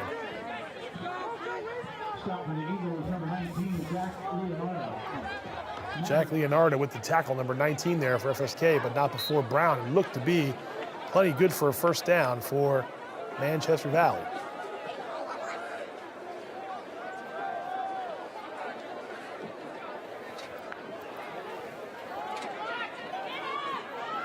And look who's going again, Jack Hitchcock.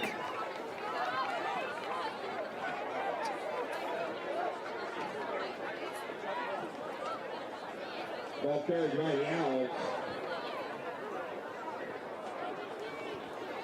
Number 13 over there.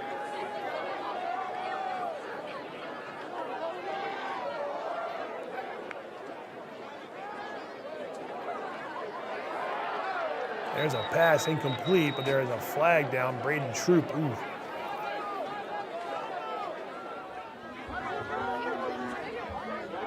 Incomplete pass, but it looked like it's going to be back to the Owls, and that's a nice little misdirection there for Man Valley. Connor Stack, we saw that play a few weeks back, or something very similar to it, go for a touchdown. Here's South Carroll now getting close as the third quarter. Again, it's third quarter action, and that's Anthony Rodriguez, and he is in the end zone. Anthony Rodriguez in this game. Back and forth we go.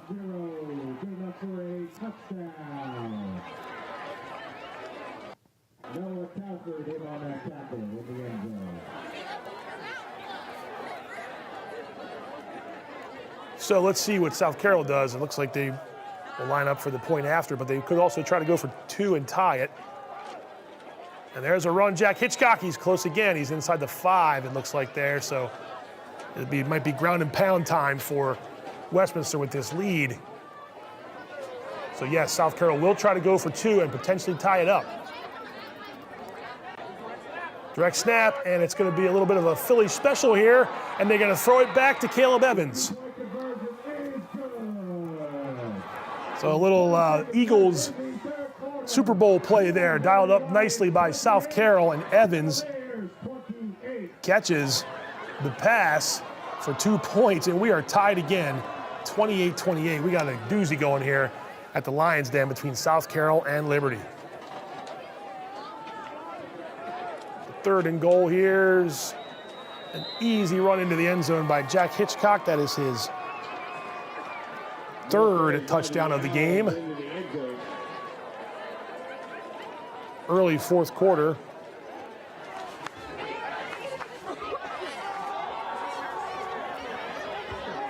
And there's Connor Stack trying to get this game even again. It's the Eagles up 14-3 late third quarter.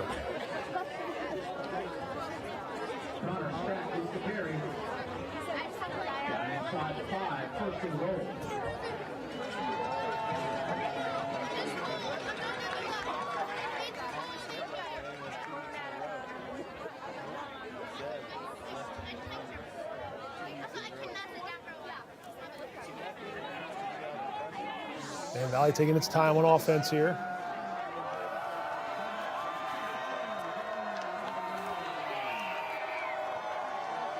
Ferran under center. Reach behind him. Hoffman in motion. The give is to Hoffman. Hoffman finds some space, and Caleb Hoffman is into the end zone.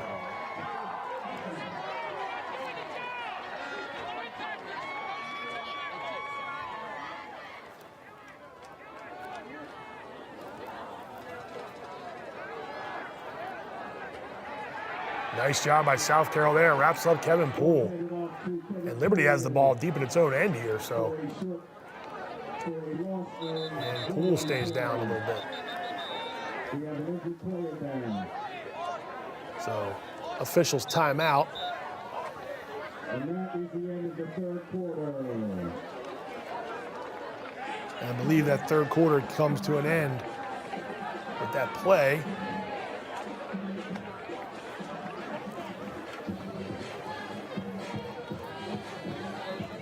Points aplenty in this one. South Carroll 28, Liberty 28. As the fourth quarter will begin momentarily, they're checking on Kevin Poole, I believe, who stayed down after that run and tackle. Liberty's got its end zone not too far behind it, so you got to be careful here if you're Liberty.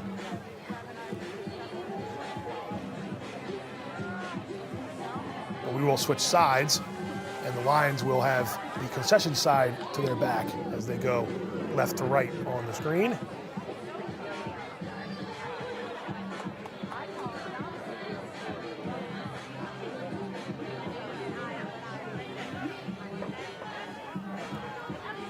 We're going to show you how the Mavericks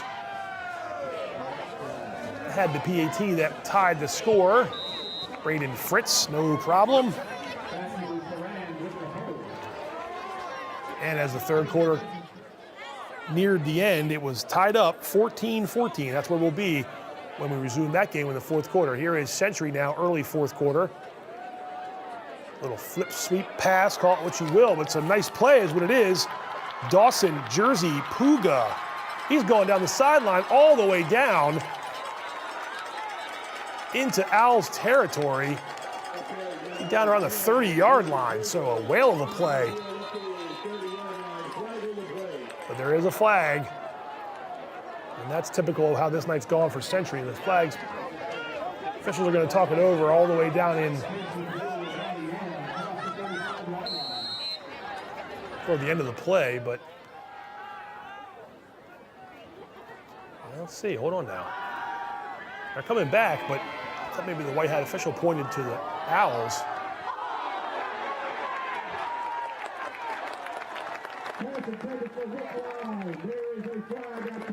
Flag on the bottom left as well with South Carroll and Liberty.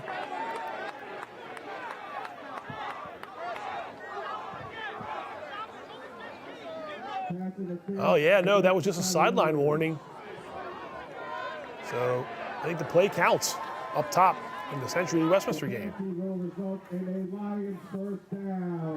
So the Lions had a pass interference or a hold down there on defense against South Carroll, so the Liberty will have a first down.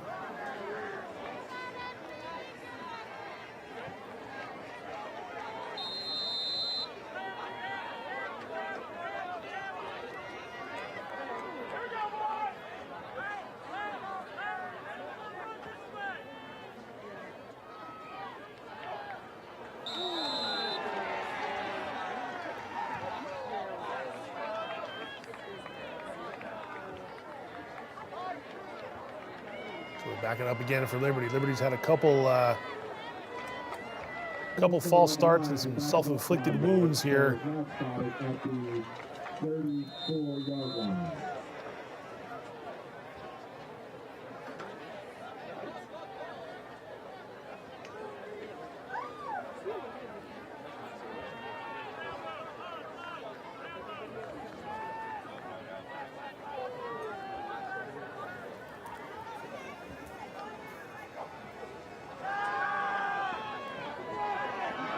Back to throw, some pressure, and he's going down.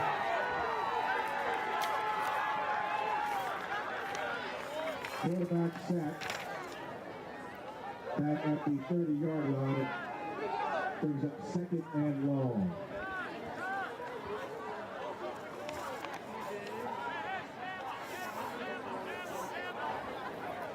Nice play there by South Carroll's defense to push Liberty back even further. And after that long run by Century, there's Ferguson around the left side.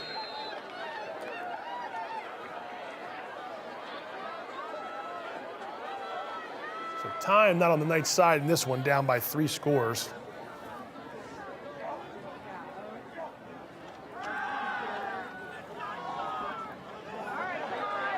That pass is caught. Riley Wickline with the catch.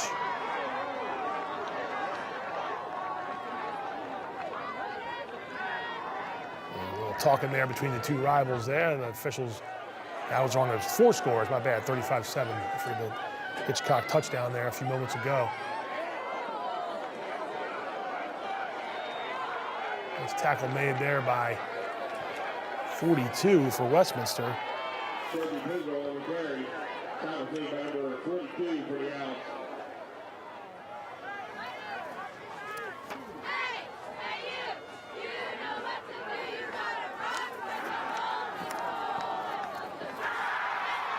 Incomplete pass, broken up. Jake Miller trying to get it to Tristan West, and Jake Miller breaks it up. And that was a 4th down play, so I think the Lions just turned it over on downs. Or they're going to be punting here. Let's see. Yeah, I think this is going to be a punt. My bad. I looked at the box there on the sideline, saw the 4, and thought maybe that was out before the play, but this is 4th down here, so the Lions will punt the ball away. South Carroll getting it back here as lower right, 4th quarter is underway. It's clock is stopped for an injury timeout at the moment, so we're not missing anything there. It's 14-14. And Liberty punts the ball away to South Carroll. Kick is down by number 23, Kenny Roach. All right, 10:58 to go here in the fourth quarter.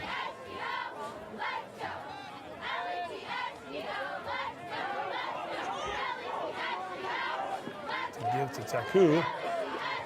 Taku out near the 45.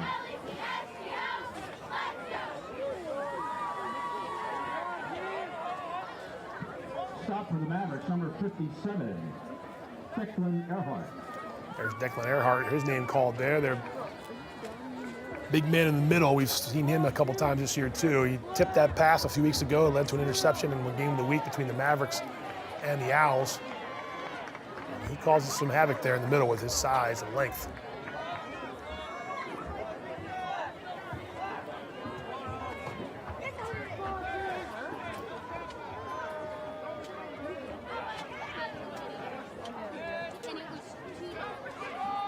There's a handoff to Dawson, tried to make a man miss. I think he got back to the line of scrimmage. Braden Foreman got into the backfield quickly. That slowed Dawson up a little bit, and he got back to the line of scrimmage. Stop number 57, Declan Earhart.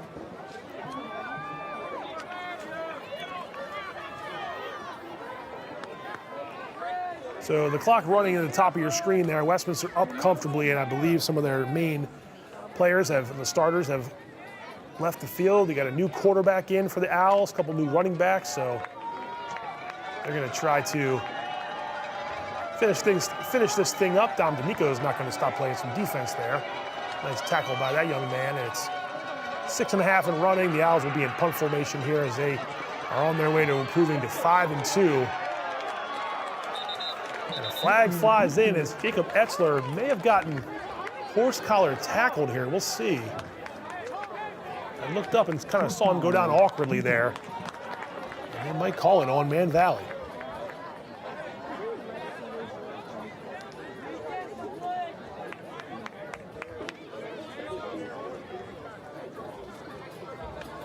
Eagle substitution will push Westminster back a little bit there. The Owls will remain in first place with this victory. They'll go to 5-2 overall and 4-0 in the county. And Liberty right now, the other undefeated team in county play, is tied with South Carroll. Bottom left of your screen, the Liberty Lions 4-game win streak is on the line here, and the Cavaliers are trying to snap a 2-game skid. Nice punt there from Westminster. Travels in back into Century territory. 6 minutes to go there. That's where the Knights offense will take over. Here we got Man Valley bottom right, or excuse me, FSK bottom right on offense. Taku stopped pretty quickly, and there's Braden Foreman's name again, 42, so he's been making a name for himself here on defense. In fact, I think Taku lost a yard. We'll go full to South Carroll Liberty. Here's Caleb Evans. Evans pass, trying to get to Landon Hamper. I think that was incomplete on that far sideline. There's Kevin Kern adjusting his jersey there, 44.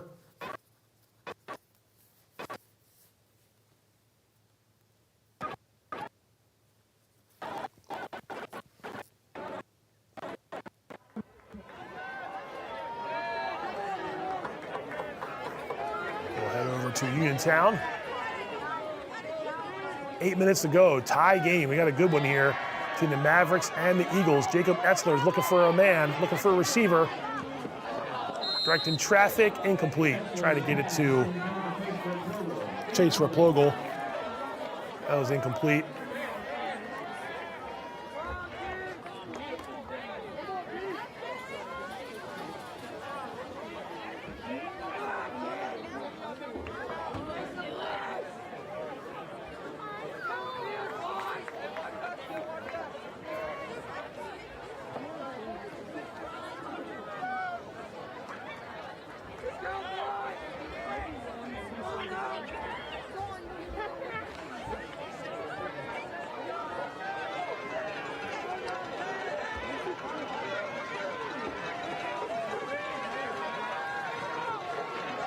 has the feeling of one of those next score wins kind of games, even though there's still 7:45 left.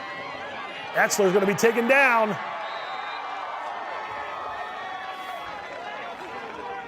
Give Jake Robinson the sack.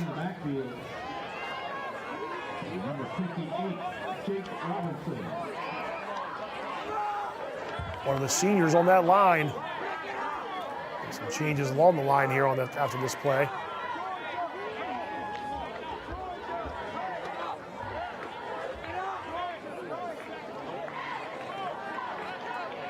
Fourth down, so it's fourth down on the box there. And I believe FSK will punt this away.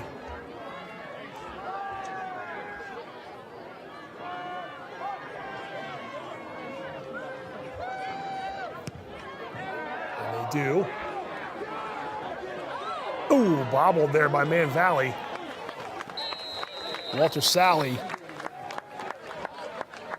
Close call, but Sally hauled it in.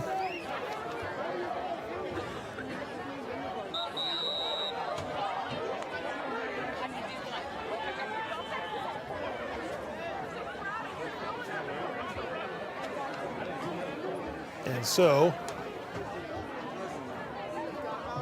the Mavericks, well, there's looks like they made a flag there at the end of the play. Back to Eldersburg.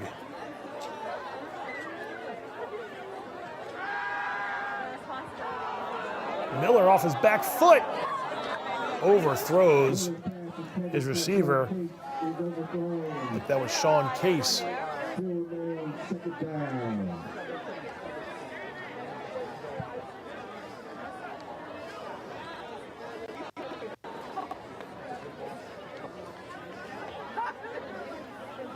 Second down, 7:03 to go, fourth quarter, tie score here.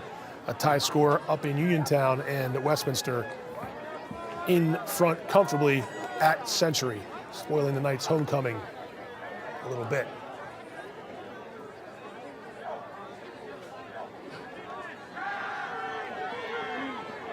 Call for that screen again. They set it up. It's Kevin Poole. And Poole gets down the South Carroll side of the field. Poole still going. And Kevin Poole down at about the 15-yard line.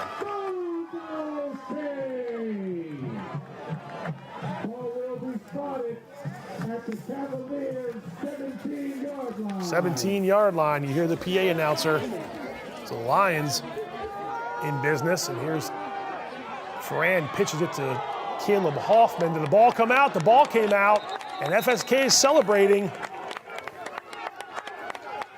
Let's see. It is a turnover. Jermaine Dawson comes up with the football. Big play for the Eagles.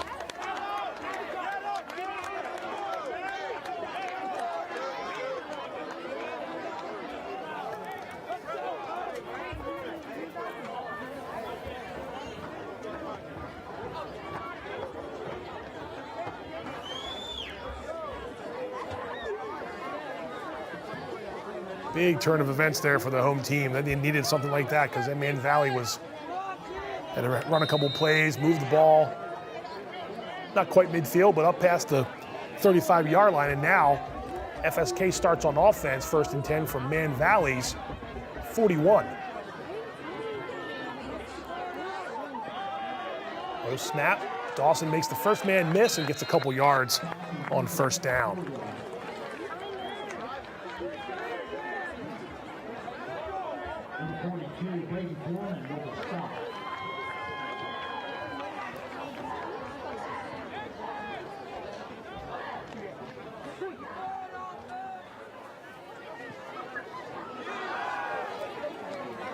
Liberty, Miller. Oh, it's intercepted again. It's intercepted again. Trying to get it to Wickline. That was Nicholas Pizzuto, number 21. So once again, South Carroll's defense bends but does not break. Wow, give credit to the Cavaliers D there.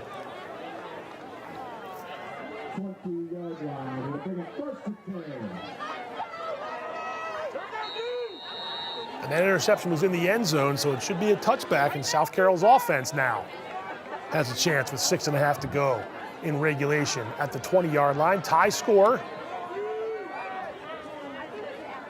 This game's had it all.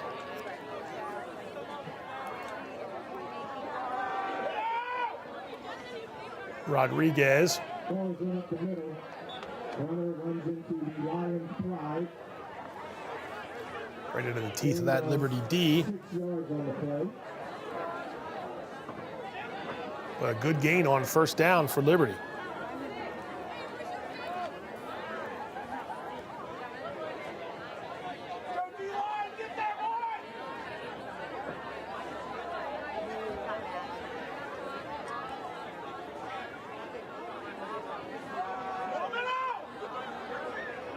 Another nice run by the Cavaliers.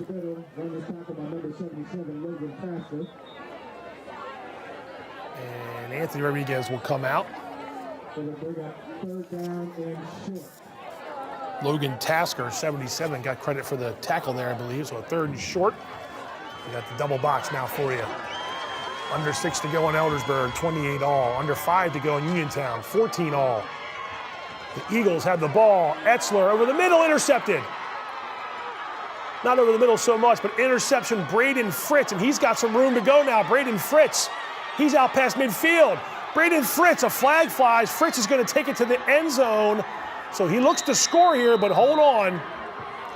A flag came in. I'm going to assume that's during the return. Let's see. Good job by Braden Fritz. They're already calling this one back, I believe, so we'll hold on for a moment in Uniontown, but if the flag came after the interception, that's a turnover still.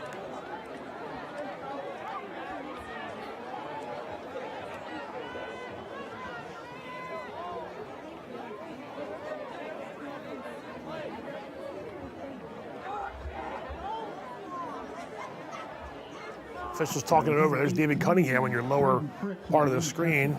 FSK's 4th-year coach. His best season so far at 4-2. 2-2 in county play.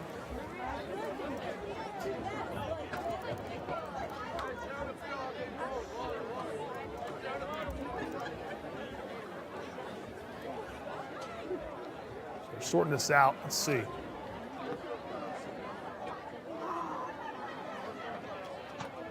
Ooh, a couple personal fouls offset.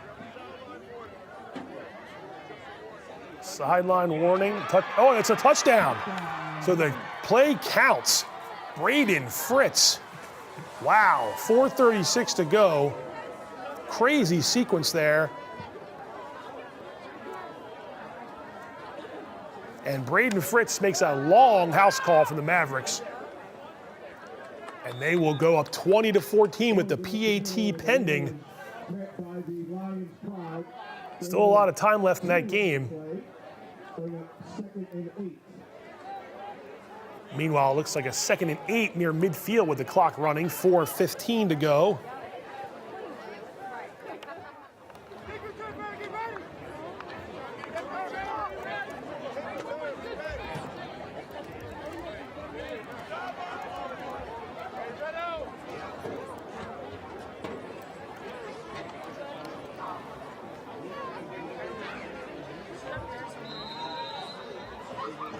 So Fritz now has to catch his breath and kick this PAT. It's an important one too, because it'll put the Mavericks up by 7. Eagles looking like they're going to bring some pressure. Low snap. They got it down, and Fritz, he misses the PAT. So, and this game has gone final at the Castle, so Westminster wins 35-7. That brings the Owls' win streak to 5 straight. A convincing win, too, and that's back-to-back weeks that Westminster puts up 35 points. They're 4-0 in the county, they're 5-2 overall, and they're in first place for the moment by themselves.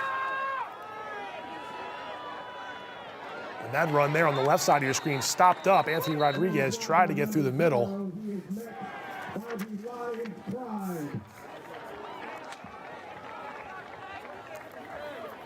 So we'll stay here. They didn't get a first down, so it was a short run to gain for first down, and the Cavaliers got it. So the clock is running, 2:45 and counting. I'm thinking back to a couple years ago when A.J. Rodriguez was on South Carroll. We had a doozy here at the Lions Den that I may have gone to overtime, and Liberty pulled out a close win against the Cavaliers. This one looks to be another down to the wire nail biter in Eldersburg. Rodriguez, stopped initially and taken down by 15. That's Austin Safran. He's had a good day.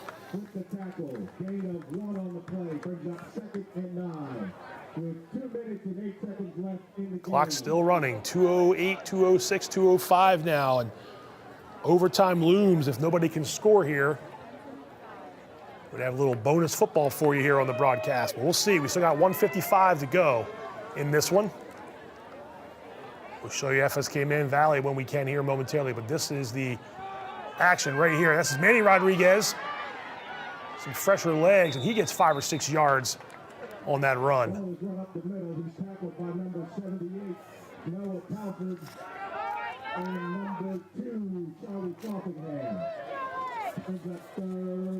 Third down, it's according to the PA announcer, with a minute and a half to go, 90 seconds and counting now.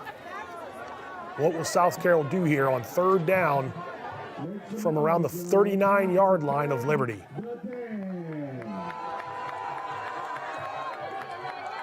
Caleb Evans in the shotgun. Hamper and Yeager to the near side. They're going to give it off to Manny Rodriguez. He slips, and Liberty was right there to get him, so that play didn't go anywhere. And I think a timeout has been called by Liberty. There you see the field there at the end of regulation. That game is in the books. Westminster 35, Century 7. And so FSK with the ball now. 4 minutes to go in the fourth quarter. A touchdown would tie it. A PAT, if they score a touchdown, would give them the lead. Etzler completes it. Raplogel makes the first man miss. Almost got away from Braden Fritz as well. Vandervoort was there too for the tackle, but that was a nice play for the Eagles. And that's a first down for FSK. So here we go back to the Lions Den. 62 seconds remaining.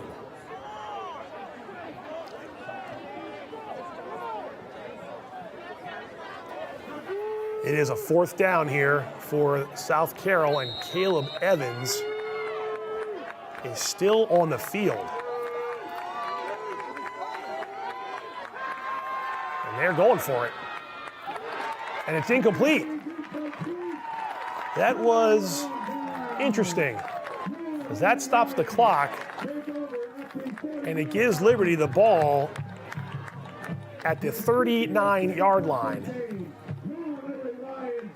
Maybe the 41-yard line, right around the 40-yard line. That's an interesting play call with out coming off the timeout there.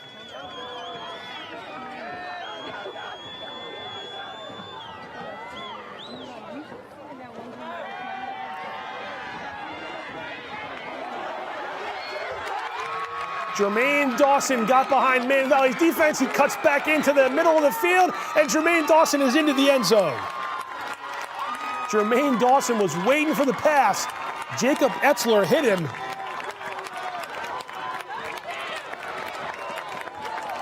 Wow, what a play by Francis Scott Key.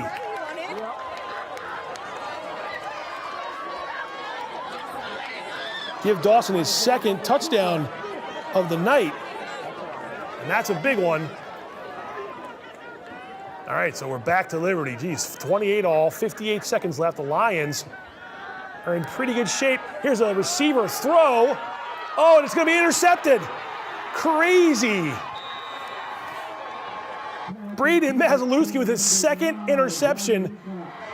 I don't know what's going on here at Liberty. Here's the PAT, Lombroya, and it's good. And FSK back in front, 21-20. Look at these two games, folks. This Liberty-South Carroll game is one of the crazier ones I've seen in a while. South Carroll has the ball back now with 50 seconds. It took one play for Liberty. That pass is caught over the middle. Landon Hamper, he's up by near midfield already.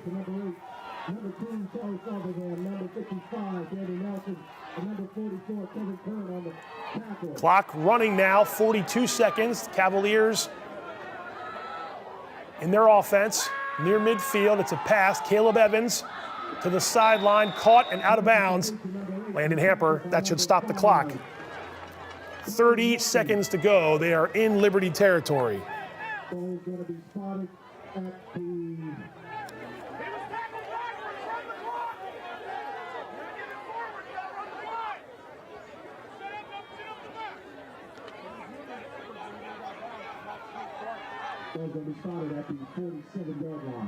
Call it the 47-yard line of Liberty. 30 seconds remaining. Evans throws it out of bounds, incomplete. Good coverage by Liberty. They were trying to get it to Jake Miller, I believe, number 2. Yeah, he's one of the intended receivers there.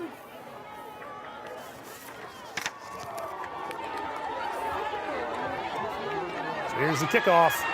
2:07 to go. Look out. It's Caleb Hoffman.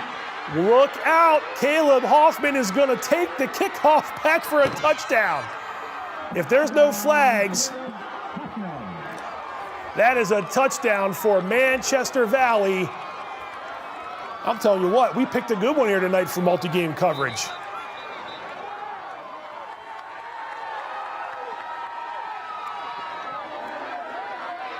Special teams play. Oh, it's intercepted. Interception. I can't keep up. I can't keep up with all this. Stephen Puckett for Liberty. I give up, everybody. I can't keep up with these games. It's only 2 games. My head is spinning. This game is insane. 17 seconds to go. Special teams touchdown over in the Man Valley Key game. This one is nobody wants it, so we're going to throw interceptions all over the field at the Lions Den in Eldersburg. So Man Valley 26-21 at the moment. And there's a timeout, I believe. They might try to go for 2.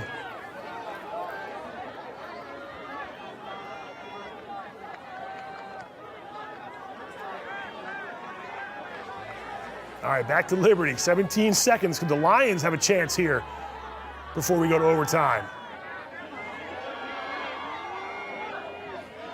Miller incomplete. He got some pressure there from the right side, or at least it flushed him to the right side. Pressure came from the left of South Carroll's defense. Double box the savior here, because either of these games, both of these games are coming right down to it. We appear to have some overtime in store for you on the left. Who knows what we're going to get on the right after 2 touchdowns on back-to-back plays. The Dawson long touchdown catch followed by the Caleb Hoffman long kickoff return for a touchdown. If you like offense, you got it tonight in all 3 of these games. .11 seconds. Miller getting some pressure. Incomplete. Down to 7 seconds.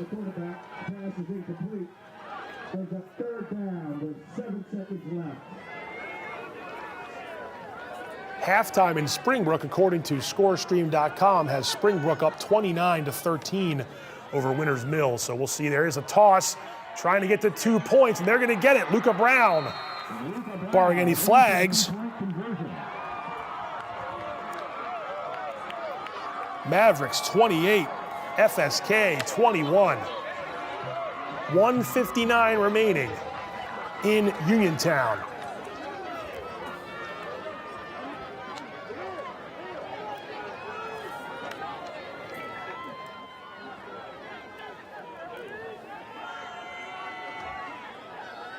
.21 points in the last 3 minutes and change in this third quarter. And we got whistles in Eldersburg with 7 seconds to go. Might have been a timeout called by South Carroll. Nope, delay of game. Delay of game on Liberty.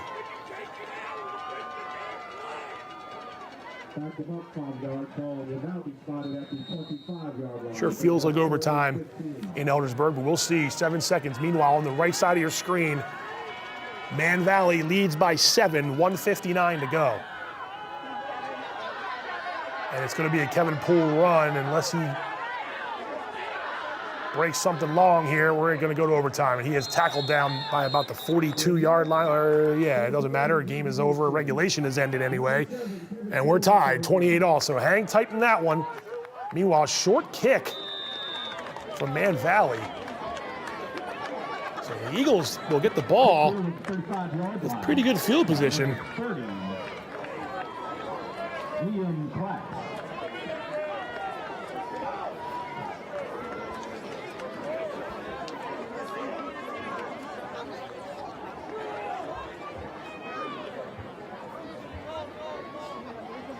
So this is where we are here. The story is 1:44 to go. Eagles need a touchdown to tie it.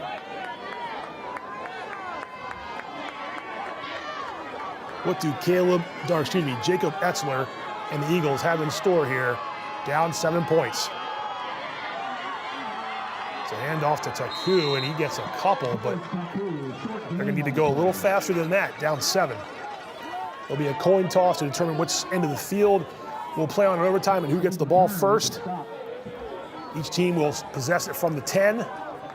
No time in overtime. And we play until someone essentially doesn't score. If the one team scores, the other team does not, the game is over. If they both score, we keep going until we get a winner. Clock running. Second down, Etzler. Looking for a man. Oh, he had a man open.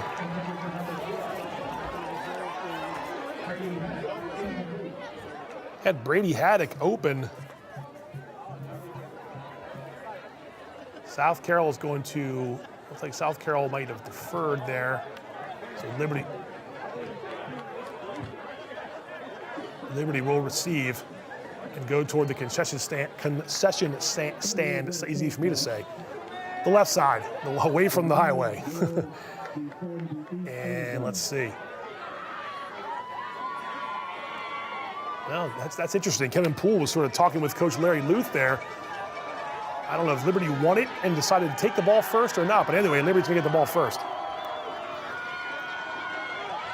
Etzler. This time the pass is caught, but the clock's gonna run. Haddock made the catch. And I haven't seen number 4, Bryson Lookingbill, on offense tonight. And I know he had been dinged up the week before, so that's definitely a missing piece on this offense. And it's 4th down for FSK. And the clock is running, so this is essentially the game here for the Eagles. They got to get the first down first if they want to do anything else. 4th and about 12.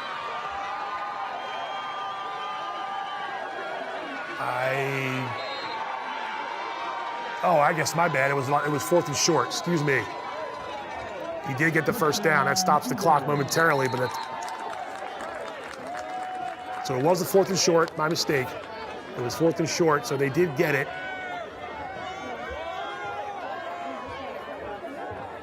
Well, they're going to measure it. Move it up a little bit. Well, hold on. They're going to measure.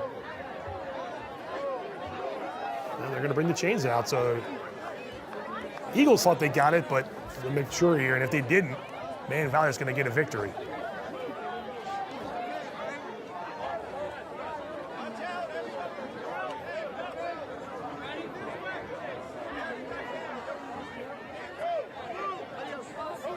Crazy finish in both of these games.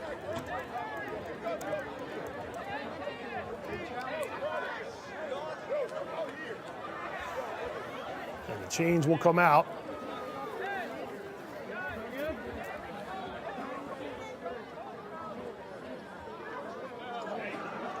Oh.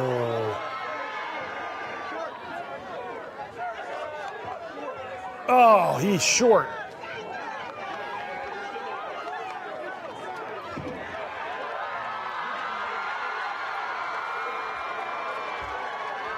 Short by less than, an eighth of a yard. It was that short. No replay in high school. Do the best they can to make that measurement. Eagles thought they got that first down. They did not. So that's a turnover on downs, and that will be, well, of course, now Liberty decided they're going to go the other way. So we're going toward the highway, the Merritt Gym side of the field, the scoreboard side of the Lions Den, the Liberty Bowl. And here we go, overtime. So Man Valley wins that game 28-21. We have one game left here tonight, and it's in overtime. And that pass was almost intercepted again. Boy, Jake Miller mad at himself. He had a shot at ending that possession right then and there.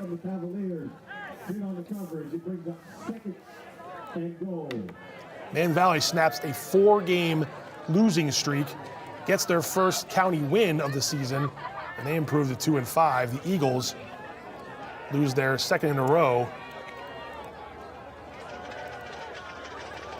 And they fall to 4-3.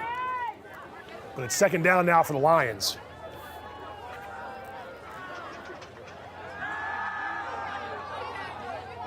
Miller pass is caught. Akinboye, but he's only down to about the 8 or 7 yard line, so just a short gain. Again, they start the drive rather at overtime at the 10. No matter what Liberty does, South Carroll will get a chance after this possession.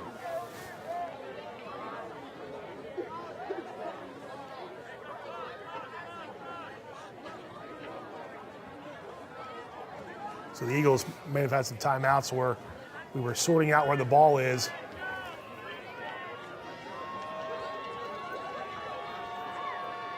A penalty assessed on Man Valley is the call. There's one into the end zone, batted away.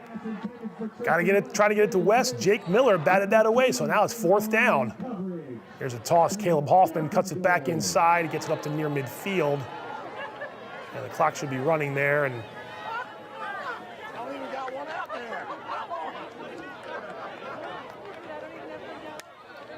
so the clock stopped there, so we'll come back to that in a second. So this is fourth down, I believe.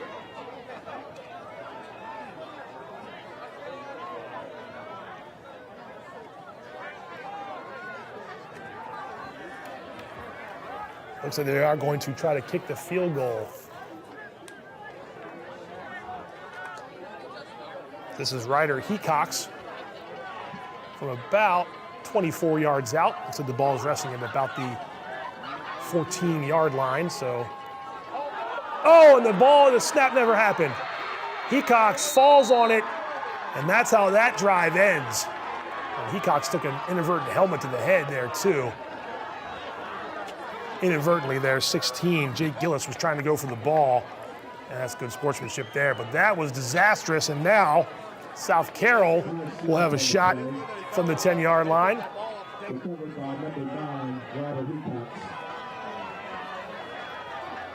So Liberty led 28-20 with 7 minutes to go after Kevin Poole's third touchdown.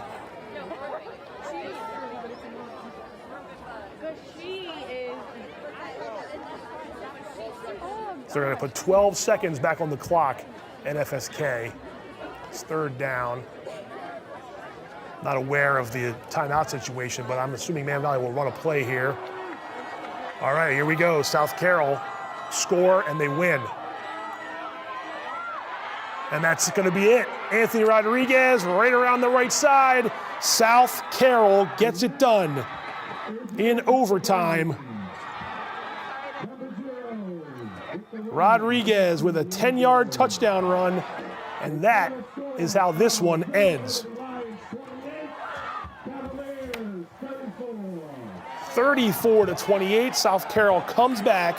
They were down 8 points with 7 minutes to go. That is a tough pill. Liberty's win streak comes to an end. Westminster is in first place by itself.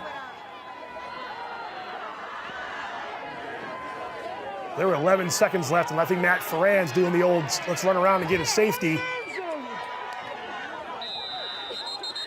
And he went down. Now Hang on for a second. Did Ferran not let enough time come off the clock?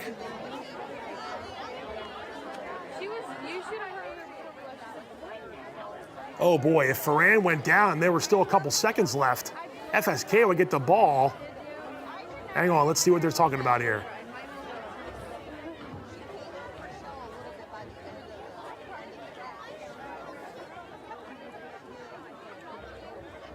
All right, so Key's defense is still out there.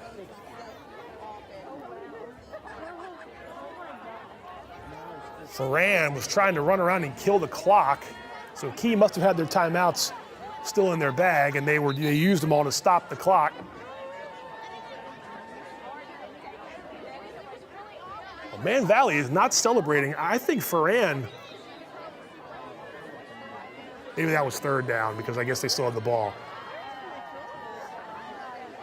All right, well that could have been disastrous for Man Valley, but it looks like it's fourth down now. I'm not taking anything for granted in this game. Who knows how this is going to finish? And it'll be a kneel down.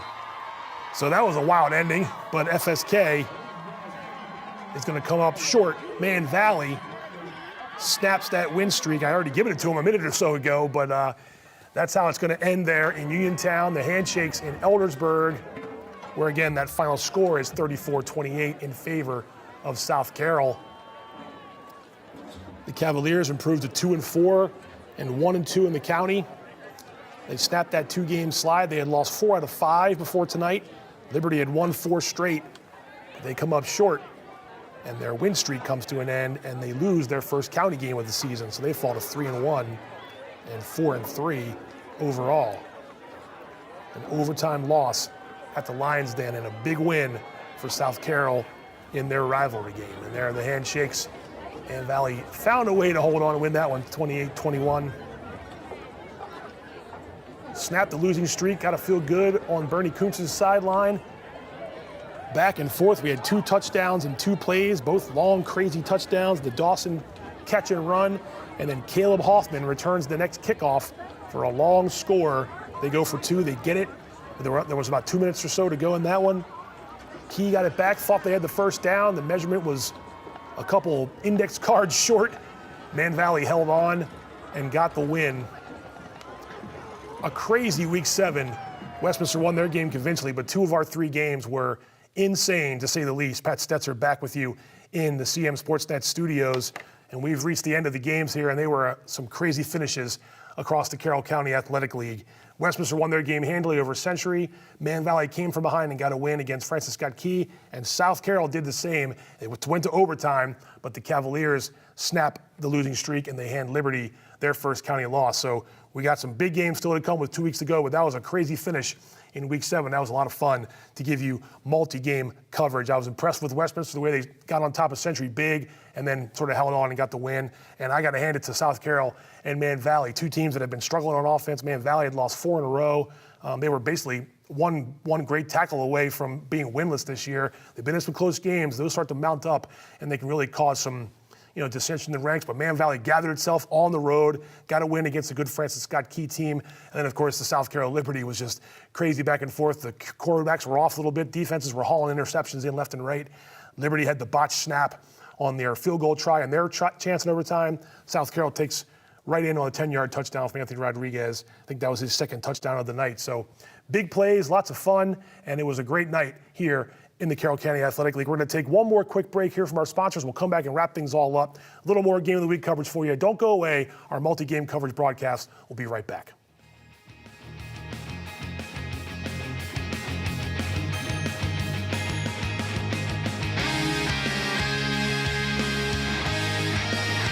Hungry? Genova's to go. Pizza, pasta, subs, and more. Fresh hot pizza right from the oven. Genova's to go. A mouth-watering cheesesteak just off the grill. Genova's to go. Fresh baked bread and plump wings seconds from the fryer. Genova's to go. Genova's to go carry-out, delivery, mobile device, and online ordering is available at all locations. Westminster, Hampstead, Manchester, and our newest dining room in Eldersburg. For lunch, dinner, or any time in between. Genova's to go. There's a lot about Sarah and Tara that's exactly alike. They drink the same coffee. They have the same great job. And they both have a high-quality education. The only difference? Sarah spent her first 2 years at Carroll Community College, getting the same exceptional education, but at less than half the cost. So while Tara uses her paycheck to make student loan payments, Sarah can use hers for other things, like going out for coffee. Get started at carrollcc.edu.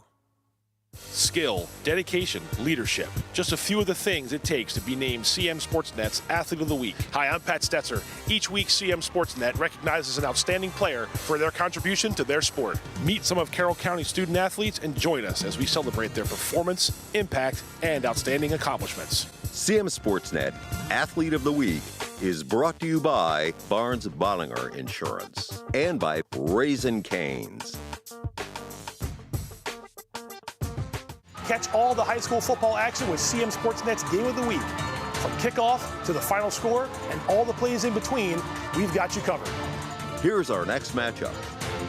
Don't miss CMSportsNet's Game of the Week.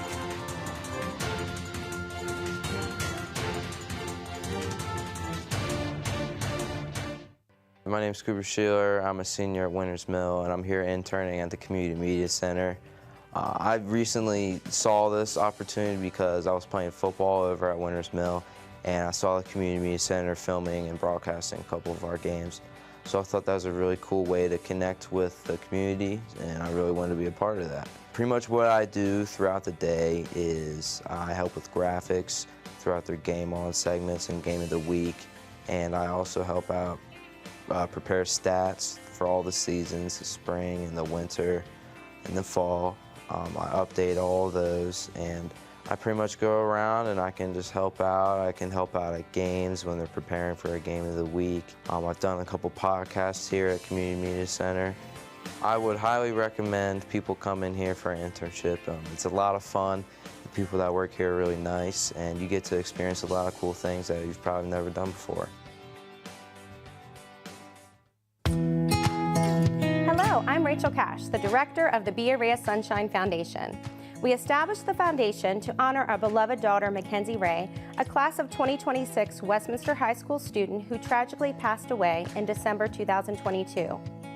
Mackenzie was a kind, passionate individual who cared deeply about anti-bullying, volleyball, her family and friends, and she dreamed of becoming a military nurse. Our mission is to continue Mackenzie's legacy by advocating for anti-bullying initiatives, youth mental health awareness, compassion for animals, and by providing scholarships for students with similar interests. With 1 in 5 U.S. youth facing a mental health disorder each year, and suicide being the second leading cause of death among teens, our work is more crucial now than ever. We are dedicated to creating a safe and supportive environment for our youth through collaboration with parents, schools, legislators, and community leaders. We are honored to receive the Community Foundation of Carroll County's 2024 Philanthropist of the Year Rising Star Award, a testament to the positive impact we're making in our community. Visit BRAEofSunshineFoundation.com to find out how you can contribute. Together, we can make a meaningful difference and bring a ray of sunshine to the youth in our community. Thank you for your support.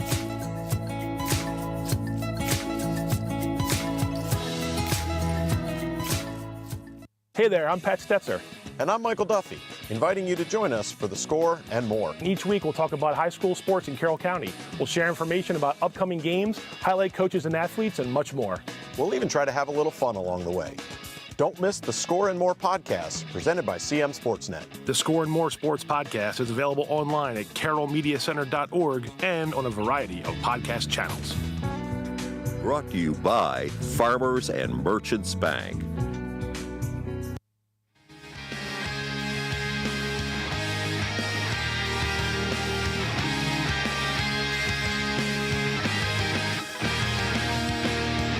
Welcome back. Pat Stoetzer here in the studios at the Community Media Center, and CMSportsNet brought you Week 7 coverage, multi-game coverage of Carroll County Athletic League high school football, and it was a doozy. We had 3 good games tonight. We had 3 intra-county games. Westminster taking care of Century. The one game that wasn't, close down to the end, 35-7 Owls get the win. We had 2 games go right down to the wire. Man Valley came back to beat Francis Scott Key 28-21, And South Carroll rallied from an 8-point deficit late in the fourth quarter, forced overtime, and beat Liberty 34-28. Again, we're going to see some of the highlights of what we just watched tonight. There were big moments in all three games. We'll take you through that before we say goodnight to you and then leave you with our touchdown montage from what we saw tonight in Week 7. But we're going to start with Westminster Century, and we'll move forward from there. And the Owls just had a convincing victory tonight against Century on their homecoming night, spoiled the Knights' homecoming in a major way. The Owls improved to 5-2 overall and 4-0 in the county. The way Westminster attacked early, again, the final score said 35-7. They had 21 of those in the first quarter. Rory O'Connor was on point early. That was Kasem Doan getting in from 1 yard out to start the scoring for Westminster. Over the middle, O'Connor found Isaiah Taylor. He got it up near midfield, and then Jack Hitchcock, I believe, is going to do the rest right here. So it'll be officially a 55-yarder. I guess the line of scrimmage with the 45, so a 55-yard touchdown run there for Jack Hitchcock as he was off to the races. Late in the first quarter, the Owls led 14-0. It was 21-0. Hitchcock off to the races again. Third quarter action. He breaks away for a 69-yard touchdown run. Jack Hitchcock, has come along this year for Westminster and given the Owls what they needed in the backfield. Jake Dexter finds Dom D'Amico there on a pass play. The offense for Century did move the ball around, just didn't get in the end zone enough to keep pace with the Owls. Now Dexter does go to the corner here, and he finds Quentin Duncan, who takes it away. Nice play there by Quentin Duncan. Took it away from Amarian Warfield, the sophomore defensive back. That was Century's lone touchdown. That came with 4:47 to go in the third quarter, but the Owls tacked on one more late in the third. And it's going to be a sack, though, here. J.T. Ferguson wraps up O'Connor for a sack, so Ferguson and the Knights defense still fighting. Early fourth quarter is when the Owls punched one more in, courtesy of number 13, Jack Hitchcock. A 3-yard run, his third touchdown run of the game. It was all Westminster at the Castle in Eldersburg as the Owls won this one going away. Century still playing hard, though. This is a nice play here by the Knights, but it was too little too late, and the Owls won it 35-7. That score remained the same, and they improved to 5-2. To Eldersburg, the Lions then. David Akinboye gets on the board first early in the first quarter, and the Lions missed the PAT up 6-0. This is going to be a nice run here. This is the theme tonight. Lions missing some tackles on Anthony Rodriguez, and the young man rumbled all the way into Liberty territory, all the way down inside the 30, down inside the 25-yard line. They scored the touchdown by Braden Yeager. They got the extra point. They led by 1. Short pass here, Chase Miller, Kevin Poole, easy pickings at the end of the first quarter, and the Lions went up by 6 at 13-6. It's 20-13 now, South Carroll. Chase Miller is going to come toward his sideline and look for somebody in the end zone, but there's too much traffic. Tipped by Jake Miller, intercepted by Angelo Marchani. A nice play by South Carroll.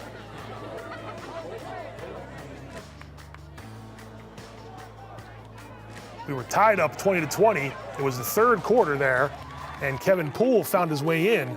And so with 7:14 to go in the third quarter, they were up 28-20.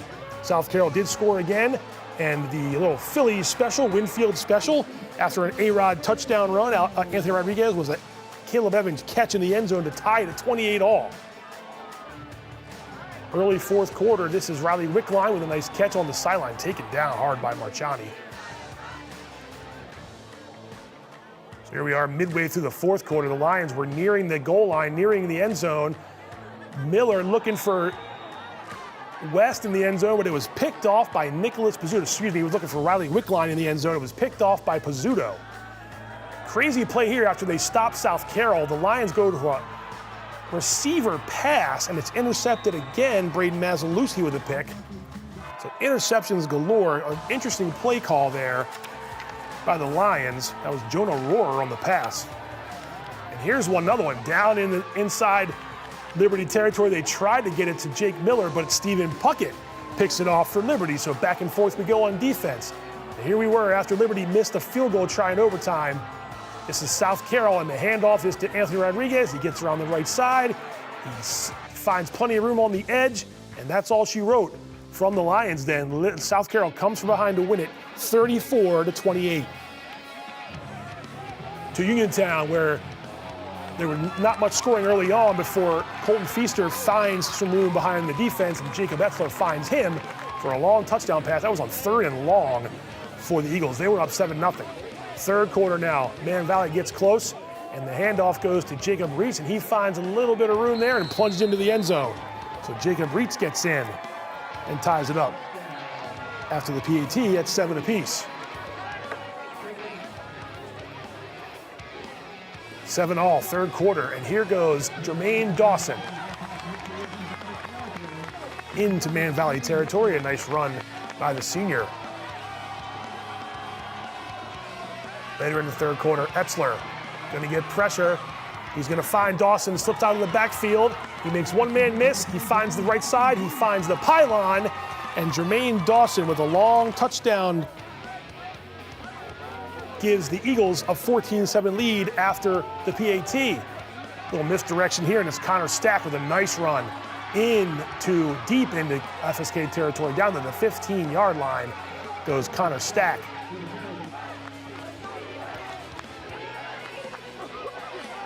Third quarter, the handoff goes to Man Valley, and they get into the end zone to tie it up. There was a touchdown run there by Connor Stack, 34. Etzler, down he goes. Jake Robinson, you don't want that guy falling on you. Jake Robinson, one of the big guys up front, big strong guys up front for Man Valley, so that's going to leave a mark. And here comes Caleb Hoffman. And there goes the ball, and FSK gets it back with 6.5 minutes to go. So some crazy plays in this game as well.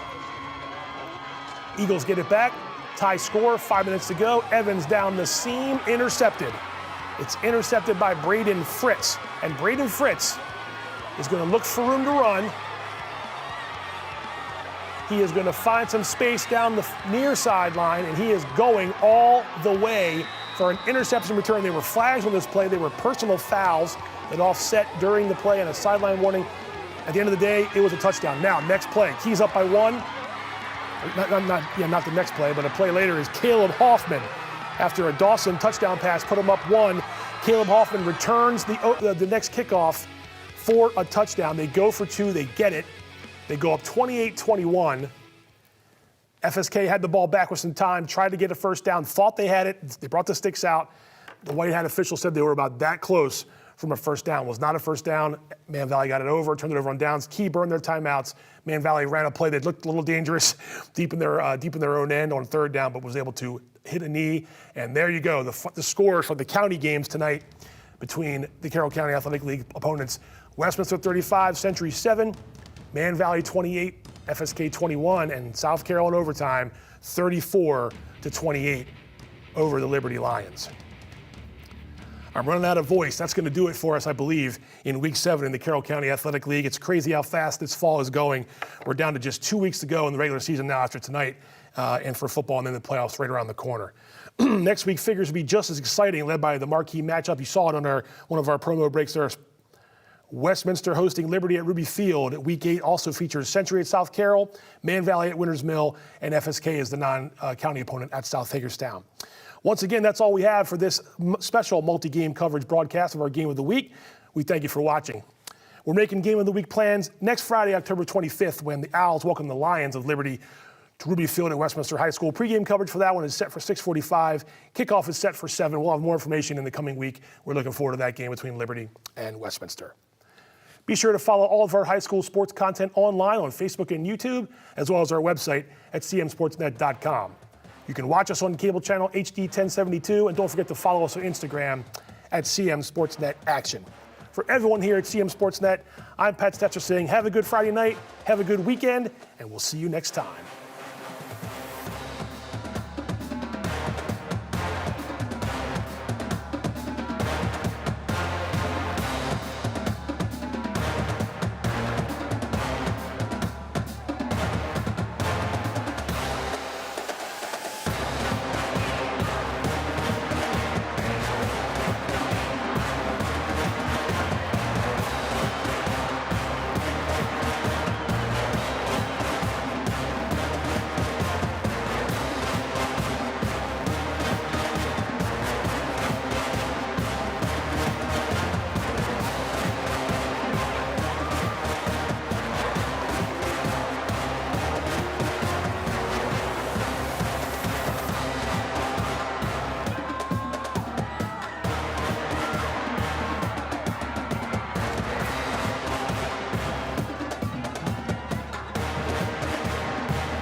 pizza, pasta, subs, and more. Fresh hot pizza right from the oven. Genova's to go. A mouth-watering cheesesteak just off the grill. Genova's to go. Fresh baked bread and plump wings seconds from the fryer. Genova's to go. Genova's to go carry-out, delivery, mobile device, and online ordering is available at all locations. Westminster, Hampstead, Manchester, and our newest dining room in Eldersburg for lunch, dinner, or any time in between. Genova's to go.